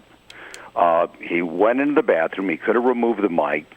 There's no police involvement. There's no warrant. There's no involvement with collusion in the police. I think this is absolutely a voluntary admission, and I think it's going in, and that's the basis, at least one of the grounds of the charge. And clearly the prosecutors are going to be using this as evidence to show intent to commit first-degree murder. How did this guy get away with these 3 murders? Like, I haven't followed it that carefully, but last night what I saw was this one in Texas, right, where the guy was found floating in the bay, his body dismembered, and he claimed that he did it in self-defense. Yeah. I mean, I can understand killing somebody in self-defense, but chopping up his body? Well, the weird thing about this is even if there is the slightest possibility that you're going to be in trouble with the law, the criminal implications of what you're doing, why on earth are you on television? Yes. I mean, who is representing this guy? That's what I thought as I was watching the show. Is every time he was giving these interviews, he looked uncomfortable in a lot of places. He had these weird tics that everybody picked up on. After he said something that looked to be a little cagey, he had this hard eye blink right at the camera, and it was he's just a sketchy character. So why in the world would you go on TV and hang yourself like that? Well, I think the answer is he probably picked up a lot of dough in this deal. But and he's thinking, well, these things happened in the 1980s, and the Susan Berman thing, for which he's charged with first-degree murder, happened in 2000. This is 15 years ago. What have I got to worry about? But believe me, if he is talking to any reasonably competent criminal defense lawyer, the last thing any lawyer is going to say is, Robert Durst, stay about as far away from that camera as you possibly can. Right. Have you ever seen a gotcha moment in the courtroom or in any situation where they showed him the letter that was from the killer, and then the letter that the stepson produced showing that the handwriting was identical? Well, and that doesn't happen uncommonly. What's unusual here is that if you knew that you were involved on some level, or at least prosecutors were suspecting you were involved, why in the world would you put yourself at criminal risk and move forward on this thing? And what's so amazing is there's been some theory, and this is kind of important, that somehow Andrew Jarecki, who put this documentary together, was somehow in cahoots, working in collusion with the police. I don't think so. Wow. But how did Jarecki get that letter when the police never got it? Well, that's a good question, but Jarecki claims that both the mutterings in the bathroom and that letter were ultimately turned over to law enforcement. How long ago, we just don't know. Because one of the concerns was, would Jarecki be an accessory after the fact to the murder? And the answer to the question is, unless he really intended to participate in the crime, he's free and clear. He would never be charged. But that question is being raised because he had evidence that he had not turned over to the police. Is that it? That's exactly right. But you know what, Bill? You have absolutely no legal duty to turn evidence over. And I think a lot of people are surprised to hear that. Because I'm surprised to hear that. Yeah. If I have evidence, so here's a guy who's tried for murder, and I have evidence that he actually committed that murder, and I don't have an obligation to turn that over to the police? None whatsoever. Now, there are a couple of exceptions to the rule, but you have absolutely no obligation. That's kind of a surprise to a lot of people. Man. Yeah, imagine if Durst had killed again in the time period between they had this evidence and also they had the evidence for a long time. Oh, Avery, yeah. Right? They've been working on this document. Like this, the interview was 2 years ago, wasn't it? Something like, Peter, actually, you had. I'm not sure of that. Well, here's so there's also some discrepancy about the timeline. The producers are saying that they found this audio 2 years after the interview happened. They did a better job than the cold cold case. That's right. That's right. But you know what? Think about this. Look at the nature of quality reality television like Vice or something like what we saw here with Durst. It is extraordinary. The work done by these young producers and these people that put documentaries together, extraordinary. And in many instances, they do a far better job than often some of the police do. Yeah. I think this is interesting. Here's Andrew Jarecki talking yesterday about the fact how they had this, and they hadn't even looked at this because, well, he explains why they had not listened to what he was muttering in the bathroom for a while.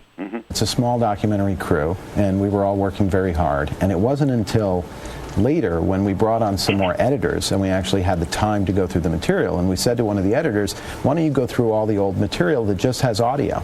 Because the only time you really look at stuff is if it has video and audio because you're making a film. And one of the editors came back and said, I think I found something. See? Right? They were making a movie, so they were looking at video, and they never listened to just the audio. Well, which adds up. I mean, it makes sense, but wow. Well, and you know what? It is jaw-dropping, no doubt about it. But often when you have these multitude of cold case cases, and there's a squad within the police department obligated to go this hour after hour of tapes, believe me, they're fallible. They make these mistakes. They don't catch it. And look at what these documentarians pulled off here. I know. Now, why? Here's the other question. If Durst knew he's in trouble, why didn't he get out of Dodge? Why didn't he, leave the country? Well, that's a very good question because you know where they found him? New Orleans. Yeah. And and they arrested him on Saturday. You know what was also happening on Saturday? It was the first flight since 1958 from New Orleans The Havana. Now the fact that he Did he have a registered. ticket? Well, he actually. I don't know if he had tickets, but he was registered under a fake name. He had fake documents. Cast, you look at the success of this. I love it. I keep them coming, man. I could watch or listen to these all day long. All right, so Avery, end of the road. This guy, he's done, right? He's cooked. Well, I don't know that he's cooked. I think there's going to be an argument about the question of mental illness, the question whether or not the tape was edited. There are going to be questions of what he really meant. Was it kind of, sarcasm? Was he just mumbling to himself like some kind of, burnt-out old guy? I don't know. Right. But this is far from over. Burden is still beyond a reasonable doubt on the part of the prosecutors. Lots of implication in terms of the evidence here, but at the end of the day... Has too much time gone by? I mean, are these cases still prosecutable or whatever the word is? They are, but the longer it's out there, Bill, the more difficult it is to get those convictions. And so in that respect, the defense has something to work on their side, but this is powerful stuff. And so we're going to see something we may have never seen in American jurisprudential history coming up. Oh, my God. Right. Wow, All man. right. I'm so excited to see how this plays out. I know. Wild stuff. Hey, it is really wild. Avery, so good of you to join us today. Man, this is great stuff. Always great to be with you You guys. can find Avery and follow him at averyfriedman.com. Easy enough. Avery Friedman, FRIEDMAN.com. Thanks, Avery. Talk to you again soon. Pleasure. Take care. All right. Boy, what a story. Crazy, man. And that whole, the idea that if I have evidence, I'm not obligated to turn it in? Boy, I thought I was. All right. Don't get the ideas. No, no. Excuse me, I got to go to the bathroom. I'll take my your mic off. I'll take my mic off first. This is the Bill Press. Here we go, friends and neighbors. Guess what? It is St. Patrick's Day. Absolutely happy St. Patrick's Day. Realize I got a little green on here today, even though I'm not Irish, just to get into the spirit of the occasion. And, of course, on St. Patrick's Day, what do we want to see?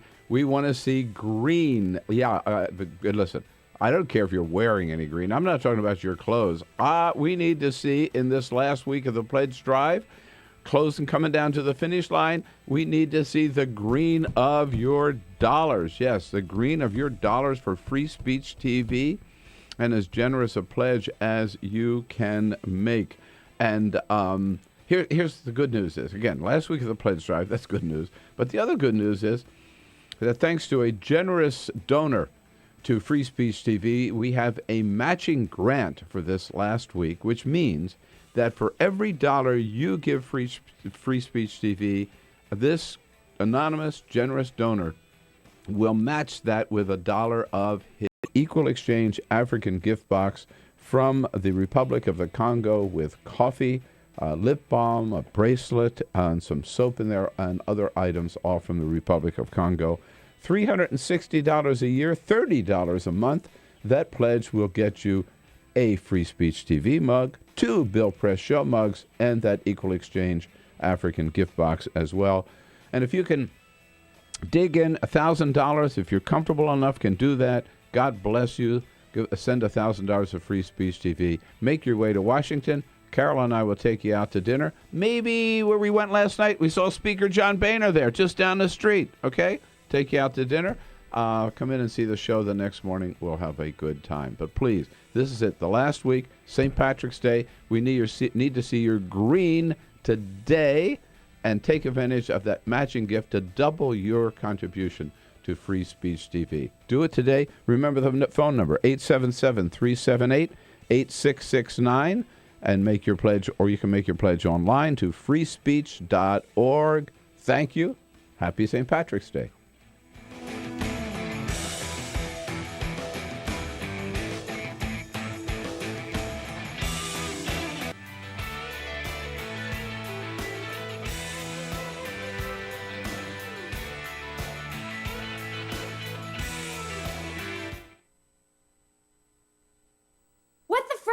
What the frack? What the frack? What the frack? President Obama, are you fracking kidding me? Reopen the EPA studies. In Texas, Wyoming, and Pennsylvania. Fracking pollutes our oceans. Fracking poisons our water. Fracking makes climate change worse. Fracking relies on toxic chemicals that cause cancer. Ban fracking now. Ban fracking now. Go on. Ban it. Ban fracking now. Please.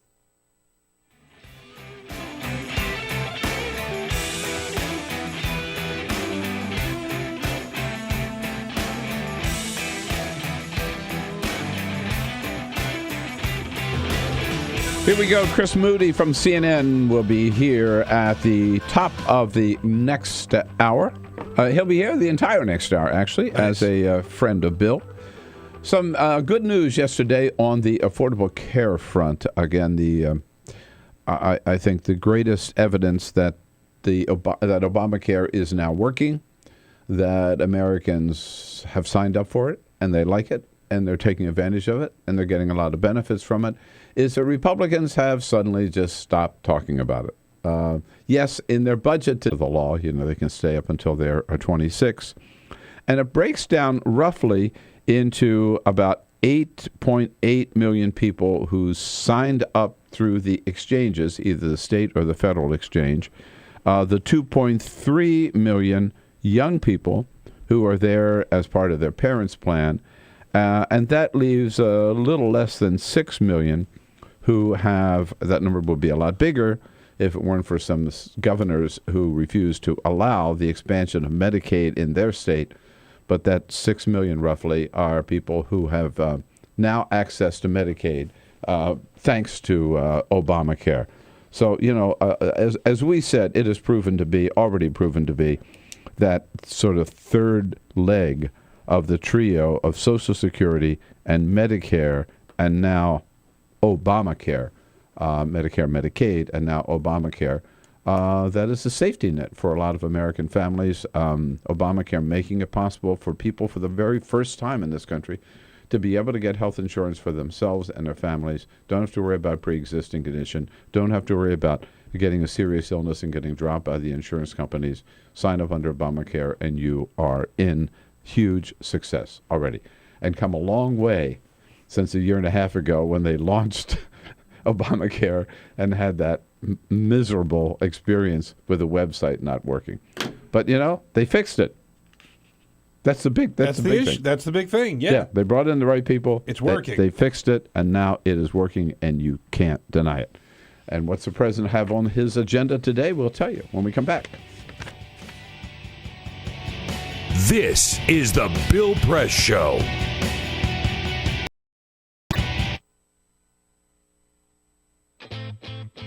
What gets you into college? Good SAT scores? High GPA? Lots of extracurriculars? Sure, but what you really need is money. If you don't have the cash, you'll need a loan. And we mean huge student loans because the cost of college has risen 1,000% in the last 30 years. This means big money for the banks that collect fees and interest. Now, millions of young people are starting their adult lives with an average of $29,000 of loans on their backs. Altogether, we're talking $1.2 trillion in student debt. And more people are finding it impossible to pay them back. Welcome to the student debt crisis. The increasing demand for higher education and cuts to state funding gave colleges a huge incentive to keep inflating prices. I graduated about a year ago, currently in $35,000 of debt. I am in debt about like $25,000. I owe $23,000. I owe over $50,000 in student loans. 38.8 million Americans owe money on a student loan. And the biggest names in banking are making huge profits off the booming student loan industry. Sallie Mae, the largest provider of private student loans, made $949 million last year. They only give you about 6 months to look for a job. You have to start paying back the loan. It's very pressuring, especially nowadays. It's very hard to find a job. Over half of the students graduating in 2012 could not find a decent paying job. They either had low-wage jobs or unpaid internships or were unemployed altogether. So you can't make the payments. You start incurring late fees, which makes the loan even harder to pay off. And it stays with you for years, even decades. Right now, a third of the people who started repaying their loans are delinquent or in default. That's 13.7 million people, more than the populations of Chicago, New York, and San Francisco combined. Worse, it's not just the borrowers who are in trouble. Many loans require co-signers. So if the student is unable to pay, that co-signer, a father, a mother, or a grandparent, is now on the hook. Even a grandparent's Social Security benefits can be garnished to pay the loan. We should have an answer to this. If you get really behind in your car payment or your credit cards, you can file for bankruptcy. But Congress has made it nearly impossible to discharge student loans through bankruptcy. Big institutions make big profits while students try to make ends meet under crushing debt. Is this how we want our education system to work? The whole point of going to college is to get the career you want, but lately that's been discouraged because no one can afford school. You get a job just to pay off your student loans. We need higher education, not higher debt. Sign up to end the student debt crisis at higherednotdebt.org.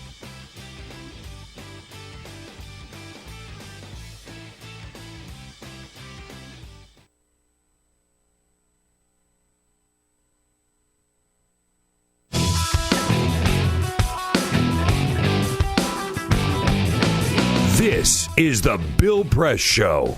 You bet it is. 3 minutes now before the top of the hour. Chris Moody from CNN here with us as a friend of Bill for the entire next hour. We'll be joined by Sarah Mimms from the National Journal. President Obama, I got to, okay, it's St. Patrick's Day. So that sums up the president's schedule today. It's kind of all it is. It's become a tradition, which I find kind of interesting, that on St. Patrick's Day here in this country, the Prime Minister of Ireland is always here, as opposed to being in Ireland. Right. The TSAC, so-called, Enda Kenny will be meeting with the President and the Vice President in the Oval Office at 10:30 this morning. Then the three of them all come up to Capitol Hill. This is a tradition where they have the great big St. Patrick's Day lunch in the United States Capitol for members of both parties. The president goes back to the White House. He will take time out to meet with Secretary of Defense Carter. And then he goes back to celebrating St. Patrick's Day with a reception in the East Room of the White House at 5:10 this afternoon. Sometime in the middle of that, too, we'll have time for a briefing with Josh Earnest at 12 noon. Happy St. Patrick's Day. This is the Bill Press Show.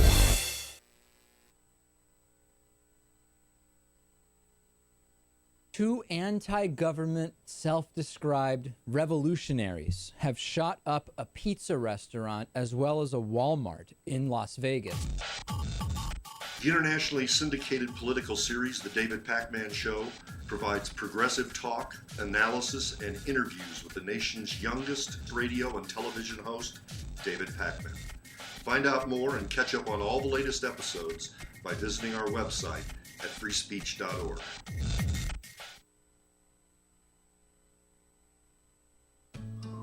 You wouldn't let money just blow out of your house. So when your AC or heater is on, make sure the doors, windows, and fireplace flue are shut tight. If you're headed out, turn down the AC or lower the heat by 10 degrees. And always keep your water heater set at 120. A little bit of common sense goes a long way. Get more great tips at energysaver.gov.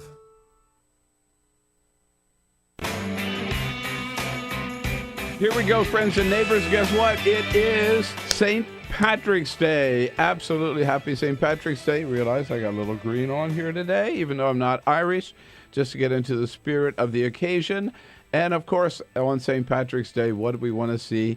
We want to see green. Yeah, but listen, I don't care if you're wearing any green. I'm not talking about your clothes. We need to see in this last week of the pledge drive, close and coming down to the finish line, we need to see the green of your dollars. Yes, the green of your dollars for Free Speech TV, and as generous a pledge as you can make.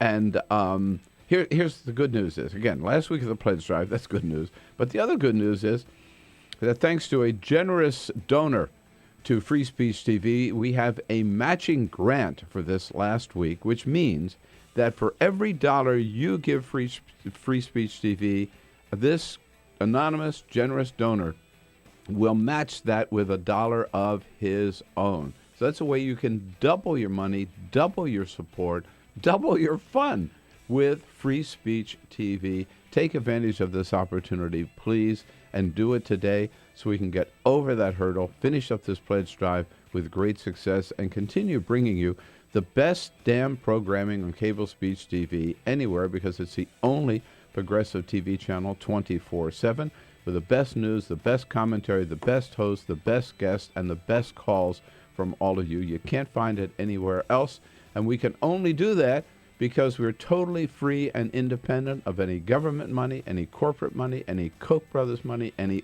oil money from Qatar. It's just you that keep us going, and you can, again, double your contribution thanks to this matching grant this week. Take advantage of that opportunity and be as generous as you can. For $60 a year, or just $5 a month, we'll send you a beautiful Free Speech TV travel mug. For $120, you can double that to $120 a year. That's just $10 a month. Make that pledge today. A Free Speech TV mug and a Free Speech TV t-shirt. Double it again to $240 a year, just $20 a month for all of this great programming every day that we bring you. You get a Bill Press Show mug and a unique gift, this Equal Exchange African gift box from the Republic of the Congo with coffee, lip balm, a bracelet, and some soap in there, and other items, all from the Republic of Congo. $360 a year, $30 a month. That pledge will get you a Free Speech TV mug, 2 Bill Press Show mugs, and that Equal Exchange African gift box as well. And if you can dig in $1,000, if you're comfortable enough, can do that, God bless you. Send $1,000 of Free Speech TV. Make your way to Washington. Carol and I will take you out to dinner. Maybe where we went last night, we saw Speaker John Boehner there, just down the street, okay? Take you out to dinner. Come in and see the show the next morning. We'll have a good time. But please, this is it. The last week, St. Patrick's Day. We need to see your green today and take advantage of that matching gift to double your contribution to Free Speech TV. Do it today. Remember the phone number, 877-378-8669, and make your pledge, or you can make your pledge online to freespeech.org. Thank you. Happy St. Patrick's Day.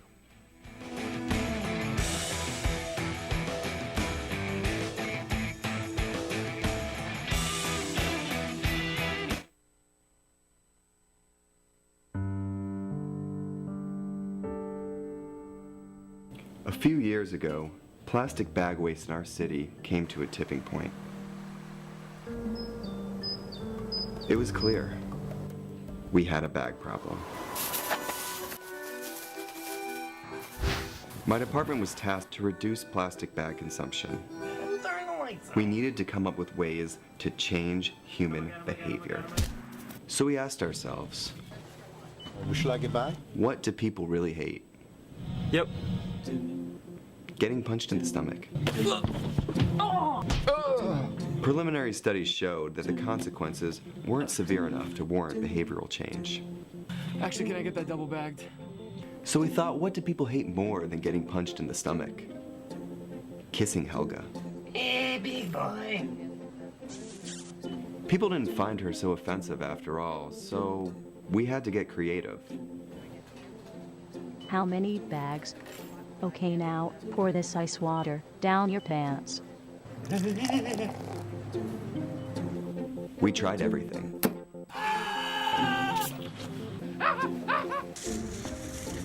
Eat this rat. Defuse this bomb. Even fighting your clone.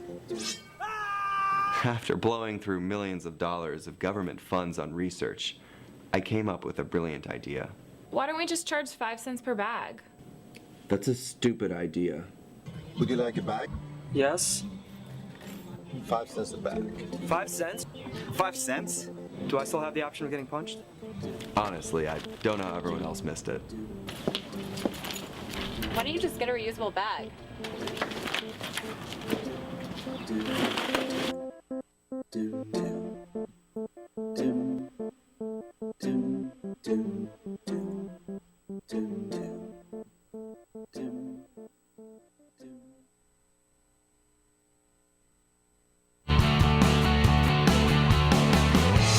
broadcasting around the nation, on your radio, on your TV, and online. This is The Bill Press Show. And we say the obligatory top of the morning to you. It is St. Patrick's Day, Tuesday, March 17. Otherwise, just another work day around the Bill Press Show. We got a lot to talk about, a lot going on here in our nation's capital. That's where you find us, in our studio on Capitol Hill. Reaching out to you coast to coast on your local progressive talk radio station. Good to have you with us today. And on Free Speech TV. Thank you for joining us. Worldwide, you can always follow us on our video stream at TawkrTV, youtube.com/TawkrTV. And on this Tuesday, we are fortunate to have helping us through the entire hour a good friend from CNN, host at CNN of Being Moody, the one and only Chris Moody, senior reporter for CNN. Hello, Chris. Good morning, Bill. It's so great to be here. Where do people find Being Moody? CNNpolitics.com or CNN.com/beingmoody. All right. Easy enough, right? Nice. Keep it short, keep it simple. Moody as in Chris Keep it moody. Keep it moody. Keep it real, keep it moody. That's right. And the rest of the team here is in place, as always. Peter Ogburn and Lisa Murphy. Hello, Bill. Hey, good morning. Alicia Cruz got the phones covered, and Cyprian Bolding has got the cameras and the lights covered.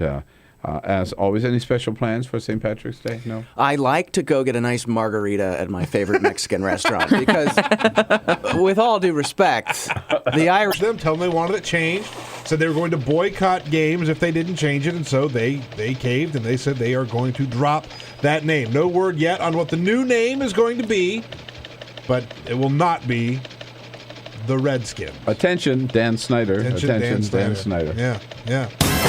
Yesterday, the New York Police Department announced that they are deploying something called Shot Spotter. Have you ever heard of Shot Spotter? It sounds like a St. Patrick's Day drinking game. It does. We won't be drinking any Shot Spotters today. But what it does is it deploys these audio detection software systems to high crime areas.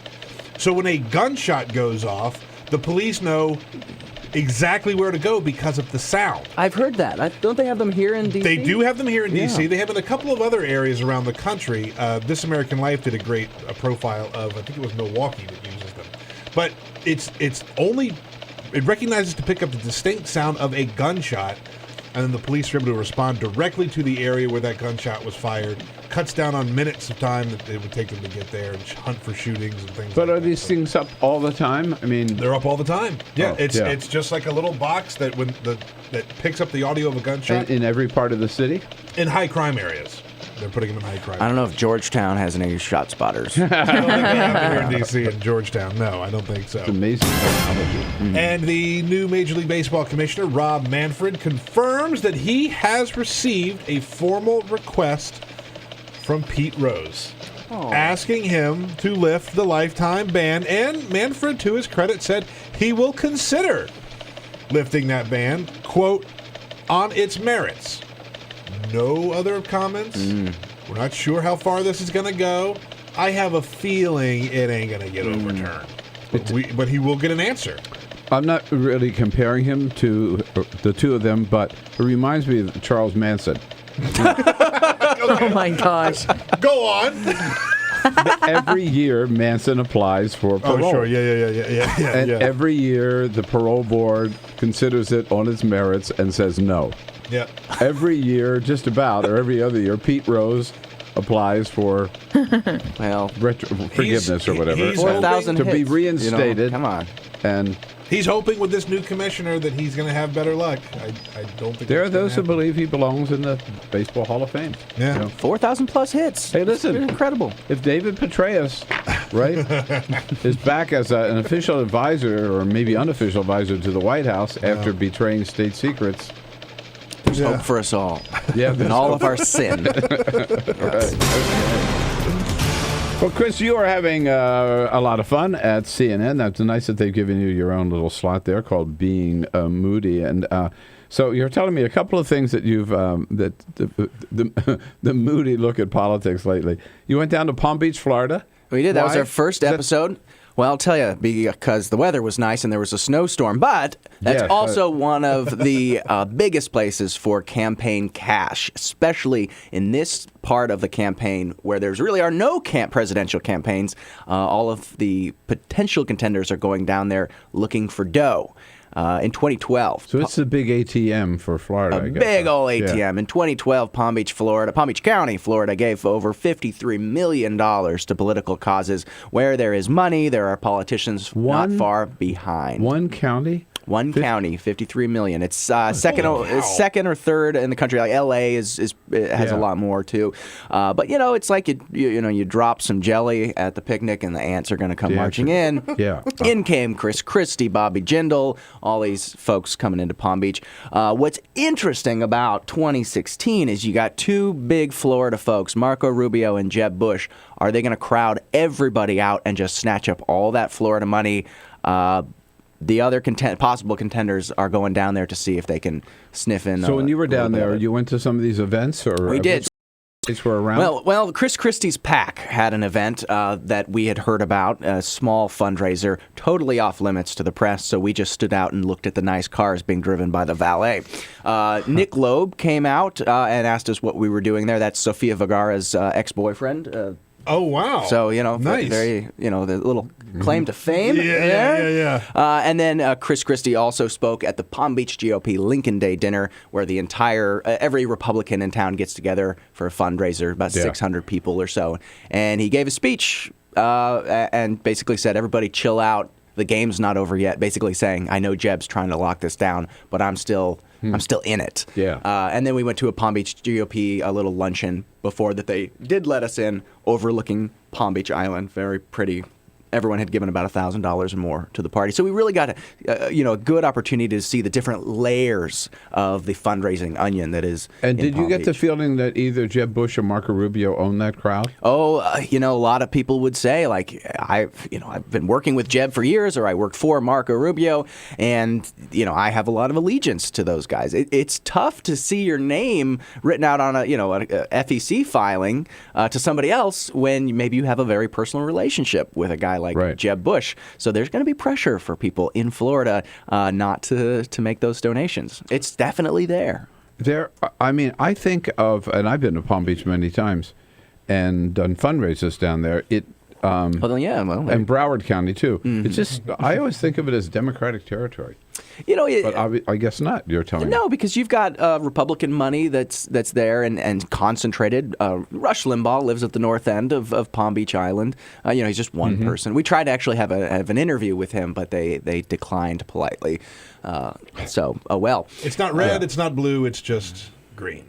Yes, that's right. That's right, and not in the Tom Friedman way. All right. Now, you have also been talking more recently about alcohol and the presidency, right? Far more fun than campaign finance reform. And so here we go. If you were watching, being Moody, here it is.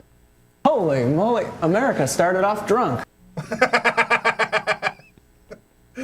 And there's our soundbite. Yeah, well, I'm sorry. I thought it was a little longer than that. Anyhow, but it goes on. You opened up, and there's an exhibit at the archives, At right? the U.S. National Archives here in Washington, D.C., about America's long and very strange love-hate relationship with alcohol. Particularly the presidency. It has the presidency. It's the people and the politics and the policy of it. One of the things that struck me very interesting, from the period of the dawn of the Republic, late 18th century to 1830. By 1830, Americans were drinking about 7.2 gallons of gallons of alcohol per person per year. Today, it's just about 2 and change. America was drunk for the very beginning. It was like a huge party after the British left. That's awesome. I mean, it was, and then of course that is where the temperance movement begins, because people are saying, "Holy smokes, we really got to do something about this." And you start to see the levels of alcohol consumption go down, and then you have Prohibition several decades later. But the reason for that, we talked to the curator at the archives, is that you got to think about frontier culture. It's rugged. And there was also medicinal beliefs in alcohol. And he explained it to us as you would wake up and you'd do a dram of whiskey. And then you'd have a little break in mid-morning. It's like coffee breaks. Lunch, you'd have a beer. In the afternoon, you have another break. Dinner, you'd have a drink, and then you'd have a nightcap. And you're just drinking all day long. That's just how it used to be. And then we realized maybe that's probably not for the best. Some of us did. But you read about Some of us did, exactly. Yeah. You read about the founding fathers. I mean, George Washington had he had a distillery at Mount Vernon. He did. That's right. And made his own. Today, Barack Obama brews beer in the Free Speech TV. This anonymous, generous donor will match that with $1 of his own. So that's a way you can double your money, double your support, double your fun with Free Speech TV. Take advantage of this opportunity, please, and do it today so we can get over that hurdle, finish up this pledge drive with great success, and continue bringing you the best damn programming on cable speech TV anywhere, because it's the only progressive TV channel 24/7 with the best news, the best commentary, the best hosts, the best guests, and the best calls from all of you. You can't find it anywhere else, and we can only do that because we're totally free and independent of any government money, any corporate money, any Koch brothers money, any oil money from Qatar. It's just you that keep us going, and you can, again, double your contribution thanks to this matching grant this week. Take advantage of that opportunity and be as generous as you can. For $60 a year, or just $5 a month, we'll send you a beautiful Free Speech TV travel mug. For $120, you can double that to $120 a year. That's just $10 a month. Make that pledge today. A Free Speech TV mug and a Free Speech TV T-shirt. Double it again to $240 a year, just $20 a month for all of this great programming every day that we bring you. You get a Bill Press Show mug and a unique gift, this Equal Exchange African gift box from the Republic of the Congo with coffee, lip balm, a bracelet, and some soap in there, and other items, all from the Republic of Congo. $360 a year, $30 a month. That pledge will get you a Free Speech TV mug, 2 Bill Press Show mugs, and that Equal Exchange African gift box as well. And if you can dig in $1,000, if you're comfortable enough, can do that. God bless you. Send $1,000 of Free Speech TV. Make your way to Washington. Carol and I will take you out to dinner. Maybe where we went last night, we saw Speaker John Boehner there, just down the street. Okay? Take you out to dinner. Come in and see the show the next morning. We'll have a good time. But please, this is it. The last week, St. Patrick's Day. We need to see your green today and take advantage of that matching gift to double your contribution to Free Speech TV. Do it today. Remember the phone number, 877-378-8669, and make your pledge, or you can make your pledge online to freespeech.org. Thank you. Happy St. Patrick's Day.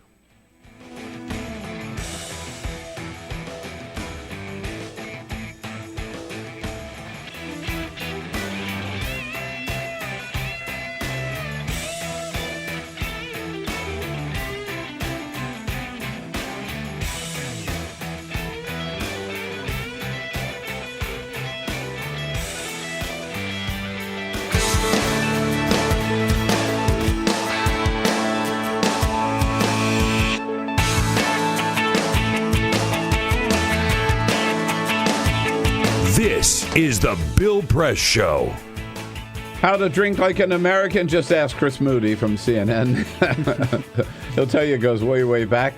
Hello, everybody. 25 minutes after the hour now here, the Bill Press Show, Tuesday, March 17. It's a good day to talk about alcohol, St. Patrick's Day, right? On the political front, 2016 senior reporter for CNN. It looks like there are 19 Republican candidates by my count. I keep forgetting to add George Pataki to the list. Don't we all? Yeah. Don't we all, right? George Pataki forgets. Yeah, exactly. But of the 19, it looks like it's boiling down to a race between, or contest between, Scott Walker and Jeb Bush. at least in this flashpoint of the campaign, people are, I really do believe that once we get all these men and women out on the trail and they have a chance to meet. Men and one woman. Man and woman, yes. Yeah, right. And they get a chance to meet the voters. You're going to start to see certain people rising and falling in the polls. Right now, it's name ID and it's money and it's arm flexing. I mean, that's really what it comes down to, I think, in the early polling on the Republicans. But I think everyone's going to have a pretty clear shot to make their case. And I mean, people from Jeb Bush to Carly Fiorina to Marco Rubio, doesn't mean they're all going to rise. But I don't think this is just going to be Hillary versus maybe Scott Walker or Jeb Bush. This is not the end of the story. But remember, so it's sort of like a replay of 2012, perhaps. Everybody had their 15 minutes of fame. All the Republican candidates. At the very end, I remember Rick Santorum. Last man standing. The last week, he was number one in the poll. Michelle Bachmann was at one time. Herman Cain was at one time. I think Donald Trump was at one time. I think, though, that this... Is it going to be like that? Everybody gets their turn? Not necessarily. This is very different, though, because then you had one person who was definitely going to be the nominee. We all knew it, and right? The Republicans just not wanting to go home with the bride just yet, right? Here you have a slate of candidates who very well could be a pretty strong Republican nominee. The Democrats might disagree or whatever, but the bench is deep, I think, as it was not. And again, double your contribution thanks to this matching grant this week. Take advantage of that opportunity and be as generous as you can. For $60 a year, just $5 a month, we'll send you a beautiful Free Speech TV travel mug. For $120, you can double that to $120 a year. That's just $10 a month. Make that pledge today. A Free Speech TV mug and a Free Speech TV T-shirt. Double it again to $240 a year, just $20 a month for all of this great programming every day that we bring you. You get a Bill Press Show mug and a unique gift, this Equal Exchange African gift box from the Republic of the Congo with coffee, lip balm, a bracelet, and some soap in there, and other items, all from the Republic of Congo. $360 a year, $30 a month. That pledge will get you a Free Speech TV mug, 2 Bill Press Show mugs, and that Equal Exchange African gift box as well. And if you can dig in $1,000, if you're comfortable enough, can do that, God bless you. Send $1,000 of Free Speech TV. Make your way to Washington. Carol and I will take you out to dinner. Maybe where we went last night, we saw Speaker John Boehner there, just down the street, okay? Take you out to dinner. Come in and see the President Jim Hoffa. We all live better because of their good work, and you can find out more about their work in many different endeavors here. They don't just drive trucks anymore, the Teamsters. Go to their website at teamster.org. Chris Moody here is a friend of Bill for the entire hour from CNN. Hello, Chris. Welcome back. Good morning. And we are joined by a good teammate, Sarah Mimms, staff correspondent for the National Journal, covers the Congress, particularly the Senate, and taking time to join us this St. Patrick's Day morning. Hello, Sarah. Nice to see you. Hey, good to see you Big too. plans for tonight, St. Patrick's Day. Chris is, I want you to know, he is boycotting St. Patrick's Day. Oh, I'm celebrating it at a Mexican restaurant. Yes, Oh, right. very nice. Very nice. I have no plans for St. Patrick's There's Day. an open invitation. That's sounds boycotting like it. I'm celebrating it. That's right. Yeah. Well, come on. You got time to make some plans. That's How all about right. this? After the show, we'll go out and we'll take shots of whiskey down at Union Pub. Well, hey, Peter, where's Peter? There we go. Yeah, we're ready. We are ready to go. So I know you've been covering the Senate. You've been covering the politics. There's a funny little story out of New Hampshire the other day where Ted Cruz might have gotten a little, maybe just too excited when he was talking about what bad shape things are in. Now listen to the little 3-year-old girl who picks up on something Senator Cruz says. The whole world's on fire. The world is on fire. Yes. Your world is on fire. Sarah, it sounds like he scared the hell out of that little girl. She's Mommy, the whole world's on fire. I mean, when you see it on video, it does seem a little tone deaf, but this is so Ted Cruz. You know, he's really into what he's saying. He's really like a true believer. I'm not surprised to see this kind of thing out of him. Yeah, and we all say stuff like that, Of but course. and you could see how a little girl would take it literally, right? Yeah, and that maybe somebody could have a little more sensitivity. But, people talked to the mother and said that the little girl, was fine afterwards. But the tone in her voice seemed alarmed. You'd think that a normal person might say, well, not really. But we could see she was really listening, right? I mean, the whole world. They said, your world is on fire. You are going to die in a fiery hellscape. Yeah, when he came back and said, oh, honey, that's just a phrase. No. He said, yeah, your world on fire. I think that clip is going to last Fire and brimstone, right? That's right. Okay, now, Sarah, we spent most of the first half hour, thanks to Chris, with his new Being Moody piece about the influence or the omnipresence maybe, of alcohol in American history, particularly American politics.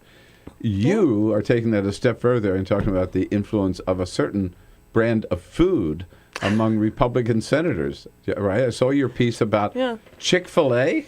Chick-fil-A. Is that the official dish of the U.S. Senate Republicans? Gosh, it really should be, don't you think? Yeah. According to you, they've made it so. Basically, I mean, I was just talking to Chris about this. Like, anyone who's spent a decent amount of time on the Hill, you can just smell Chick-fil-A in the hallways some days. Republicans in the House and Senate What, they bring absolutely it in love it. Yes, they do. What's funny is the only Chick-fil-A in D.C. is a Catholic university, and they don't deliver. So they actually have to get it in here from Virginia. A lot of it comes from a franchise in Ballston. It's literally one of those little mall food court Chick-fil-A's, and the guy and his employees drive it in their own cars 8 miles up to the Hill just to serve House and Senate Republicans. Now, explain that this is fairly new. This wasn't always the case, right? That's true. Heritage Action has been serving it on the Hill for a while, but what I found when I went through the numbers... Heritage Action, which is the action...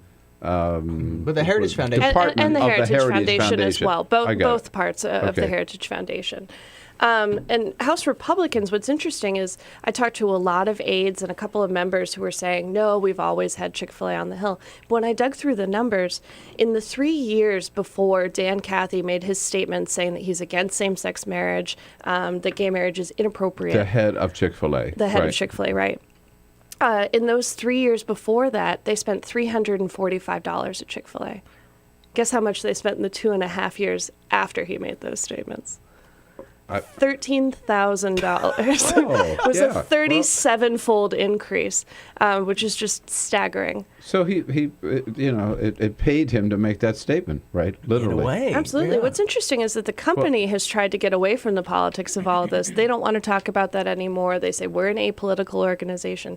But when you look at the receipts on the Hill and who's ordering Chick-fil-A and who's not, it's still very clearly a partisan I was going to issue. say, so this is the Republican dish. Do the Democrats have a parallel dish? I mean, is it Five Guys or something? There doesn't really seem to be. Oh, I don't know. Well, let's go here. I nominate Five Guys. I mean, you can start a petition. Get up on the Hill. Start telling them what's what. I could do it on that White House petition, but I don't know what the equivalent is in the Congress. But, I think you just have to go up there. so the Republican, like when they have an event, if they're having a food brought in, it'll be Chick-fil-A. It's very frequently Chick-fil-A. Yeah, more than on it, and then suddenly it becomes a political football. Yeah, what's interesting is that basically the amendment that they've used says that no federal funds should be used for abortion. What they've done is they've taken this reserve fund Isn't that's that paid already for. the law? Right. So what they've done is they've taken this reserve fund set up for human trafficking victims and called that federal funding. Basically, that's what they did. So it's tangentially related. Democrats are really worried about expanding that law. They don't want to give up on this particular fight. They don't seem to be backing down. McConnell, at the same time, is now saying, we're not getting to Loretta Lynch, whom Democrats have been calling for a vote on for months now, until we finish this human trafficking bill. So it's sort of at a standstill. Here's what, Chris, I don't understand about this little battle is Republicans, more than anything else, wanted to get rid of Eric Holder. They held him in contempt. Well, that doesn't mean they want to replace him with anyone.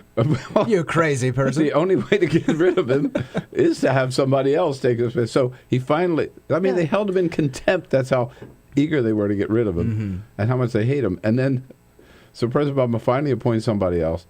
They interview her. I haven't heard one person raise any objection at all to her qualifications. Right? It seems like she'll pass if they get the vote.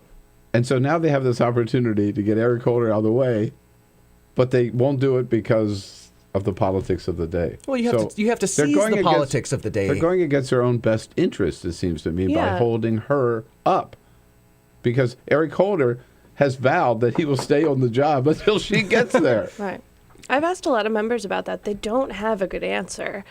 Their feeling seems to be that she went into these confirmation hearings and said what President Obama did with immigration is legal, and that's enough for them to stop her whether or not Eric Holder stays in his seat. Right. So Eric Holder may be there. Maybe forever. Till the end of the term. To the end of time. He and Valerie Jarrett will turn out the lights. they'll be the last two there. Yeah. Poor Loretta Lynch, she's only going to be Attorney General for a couple of months, right? Every day that she's not being confirmed is one less day with this administration. But Chris raised an interesting question: let's say when they get to a vote, will she have the votes? Right. Given the fact, first of all, what do they expect her to say? They expect her to say, "No, I'm gonna find my president, breaking the law," right? Come on. I think that this. No attorney. I don't think that they expected her to say anything different. I think what they want is for the Loretta Lynch nomination to be a proxy fight for immigration, since they haven't been able to do anything about that.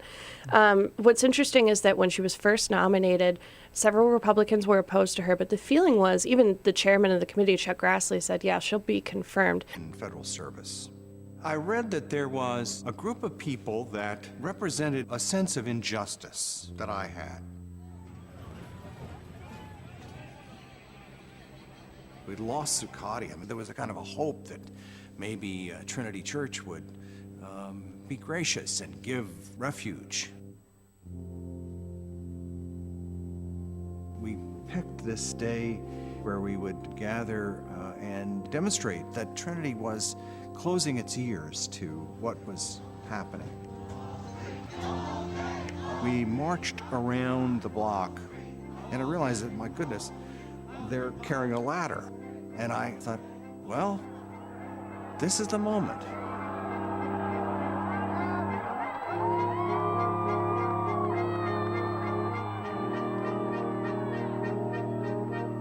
You could feel a spiritual presence. You could feel a certain something.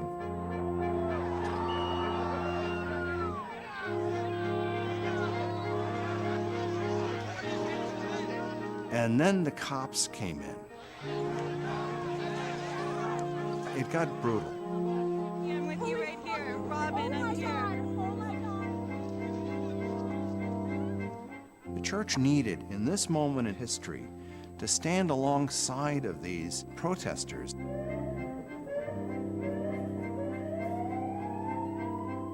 truth of Christ is found in the pews, is found in the institutional church, but it is also found in the streets. It's found in the honesty and the integrity, the insistence of people that you find in Occupy Wall Street.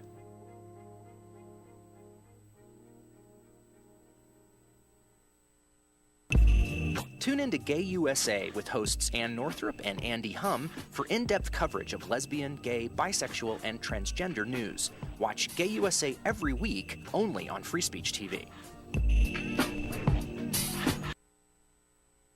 What the frack? What the frack? What the frack? What the frack? President Obama, are you fracking kidding me? Reopen the EPA studies. In Texas, Wyoming, and Pennsylvania. Fracking pollutes our oceans. Fracking poisons our water. Fracking makes climate change worse. Fracking relies on toxic chemicals that cause cancer. Ban fracking now. Ban fracking now. Go on.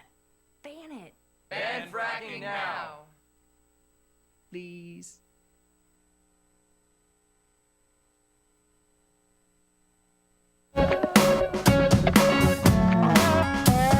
In private, that the mayor should be arrested.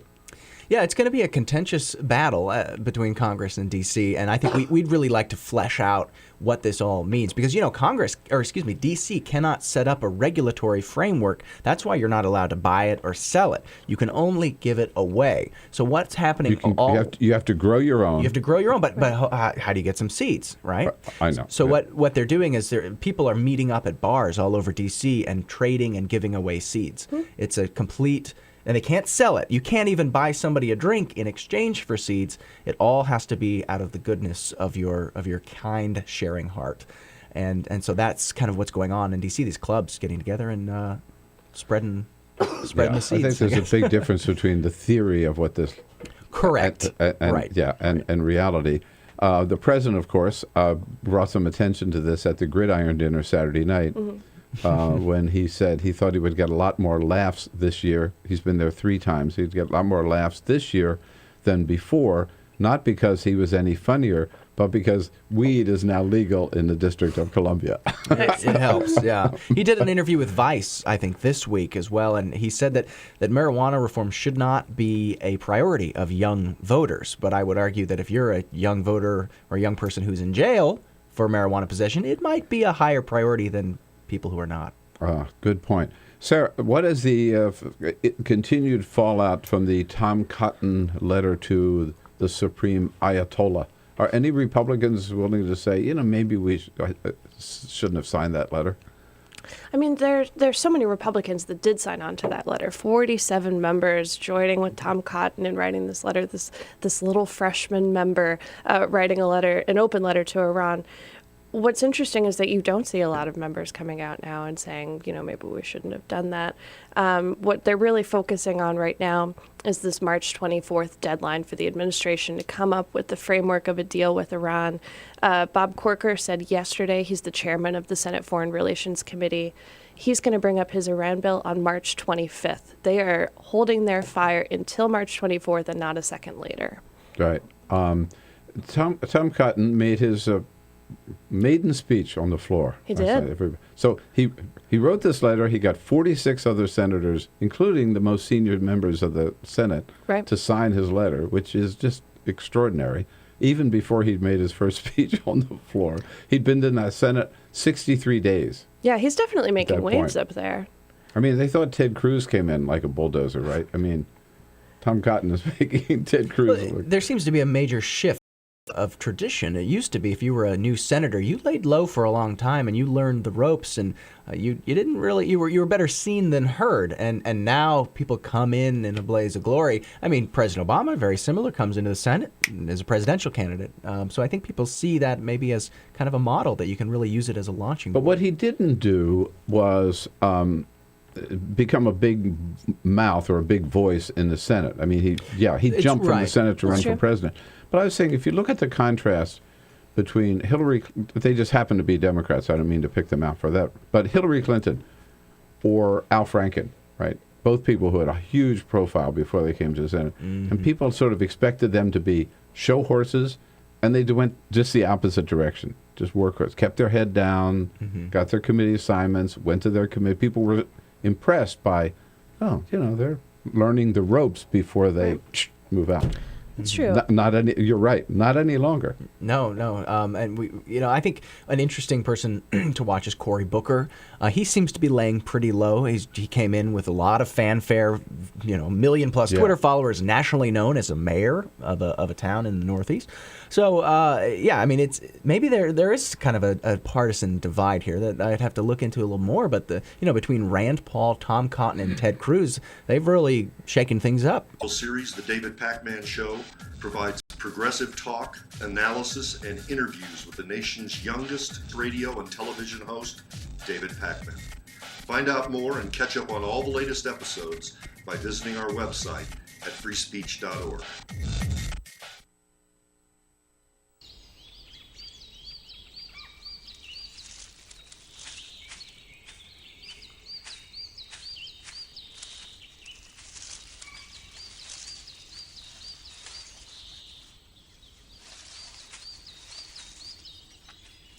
At Earth Justice, we defend the environment in the courtroom.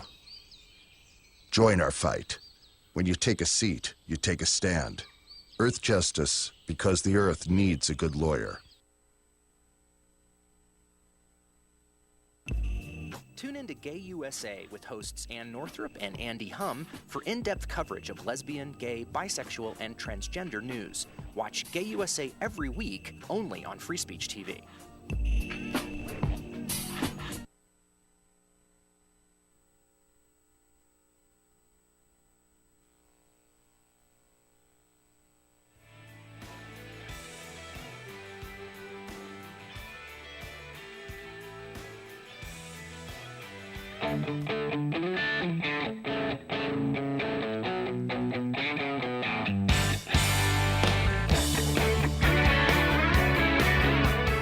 The Parting Shot with Bill Press. This is the Bill Press Show. Well, very quickly, one thing we learned this week, and that is that if we didn't already know it, Mitch McConnell is a liar. He promised to hold a vote on Loretta Lynch this week. He broke his promise. He's a liar. Last year, he promised President Obama that if he waited till 2015 for a vote, the new Republican Senate would treat her nomination fairly and expeditiously. He's a liar. You know what? I guess it proves there's not going to be any Bourbon Summit after all. Yeah. Mitch McConnell. Blame him for that. Hey, folks, have a great Tuesday. This See you is here the tomorrow. Bill We'll be Press looking Show. for you.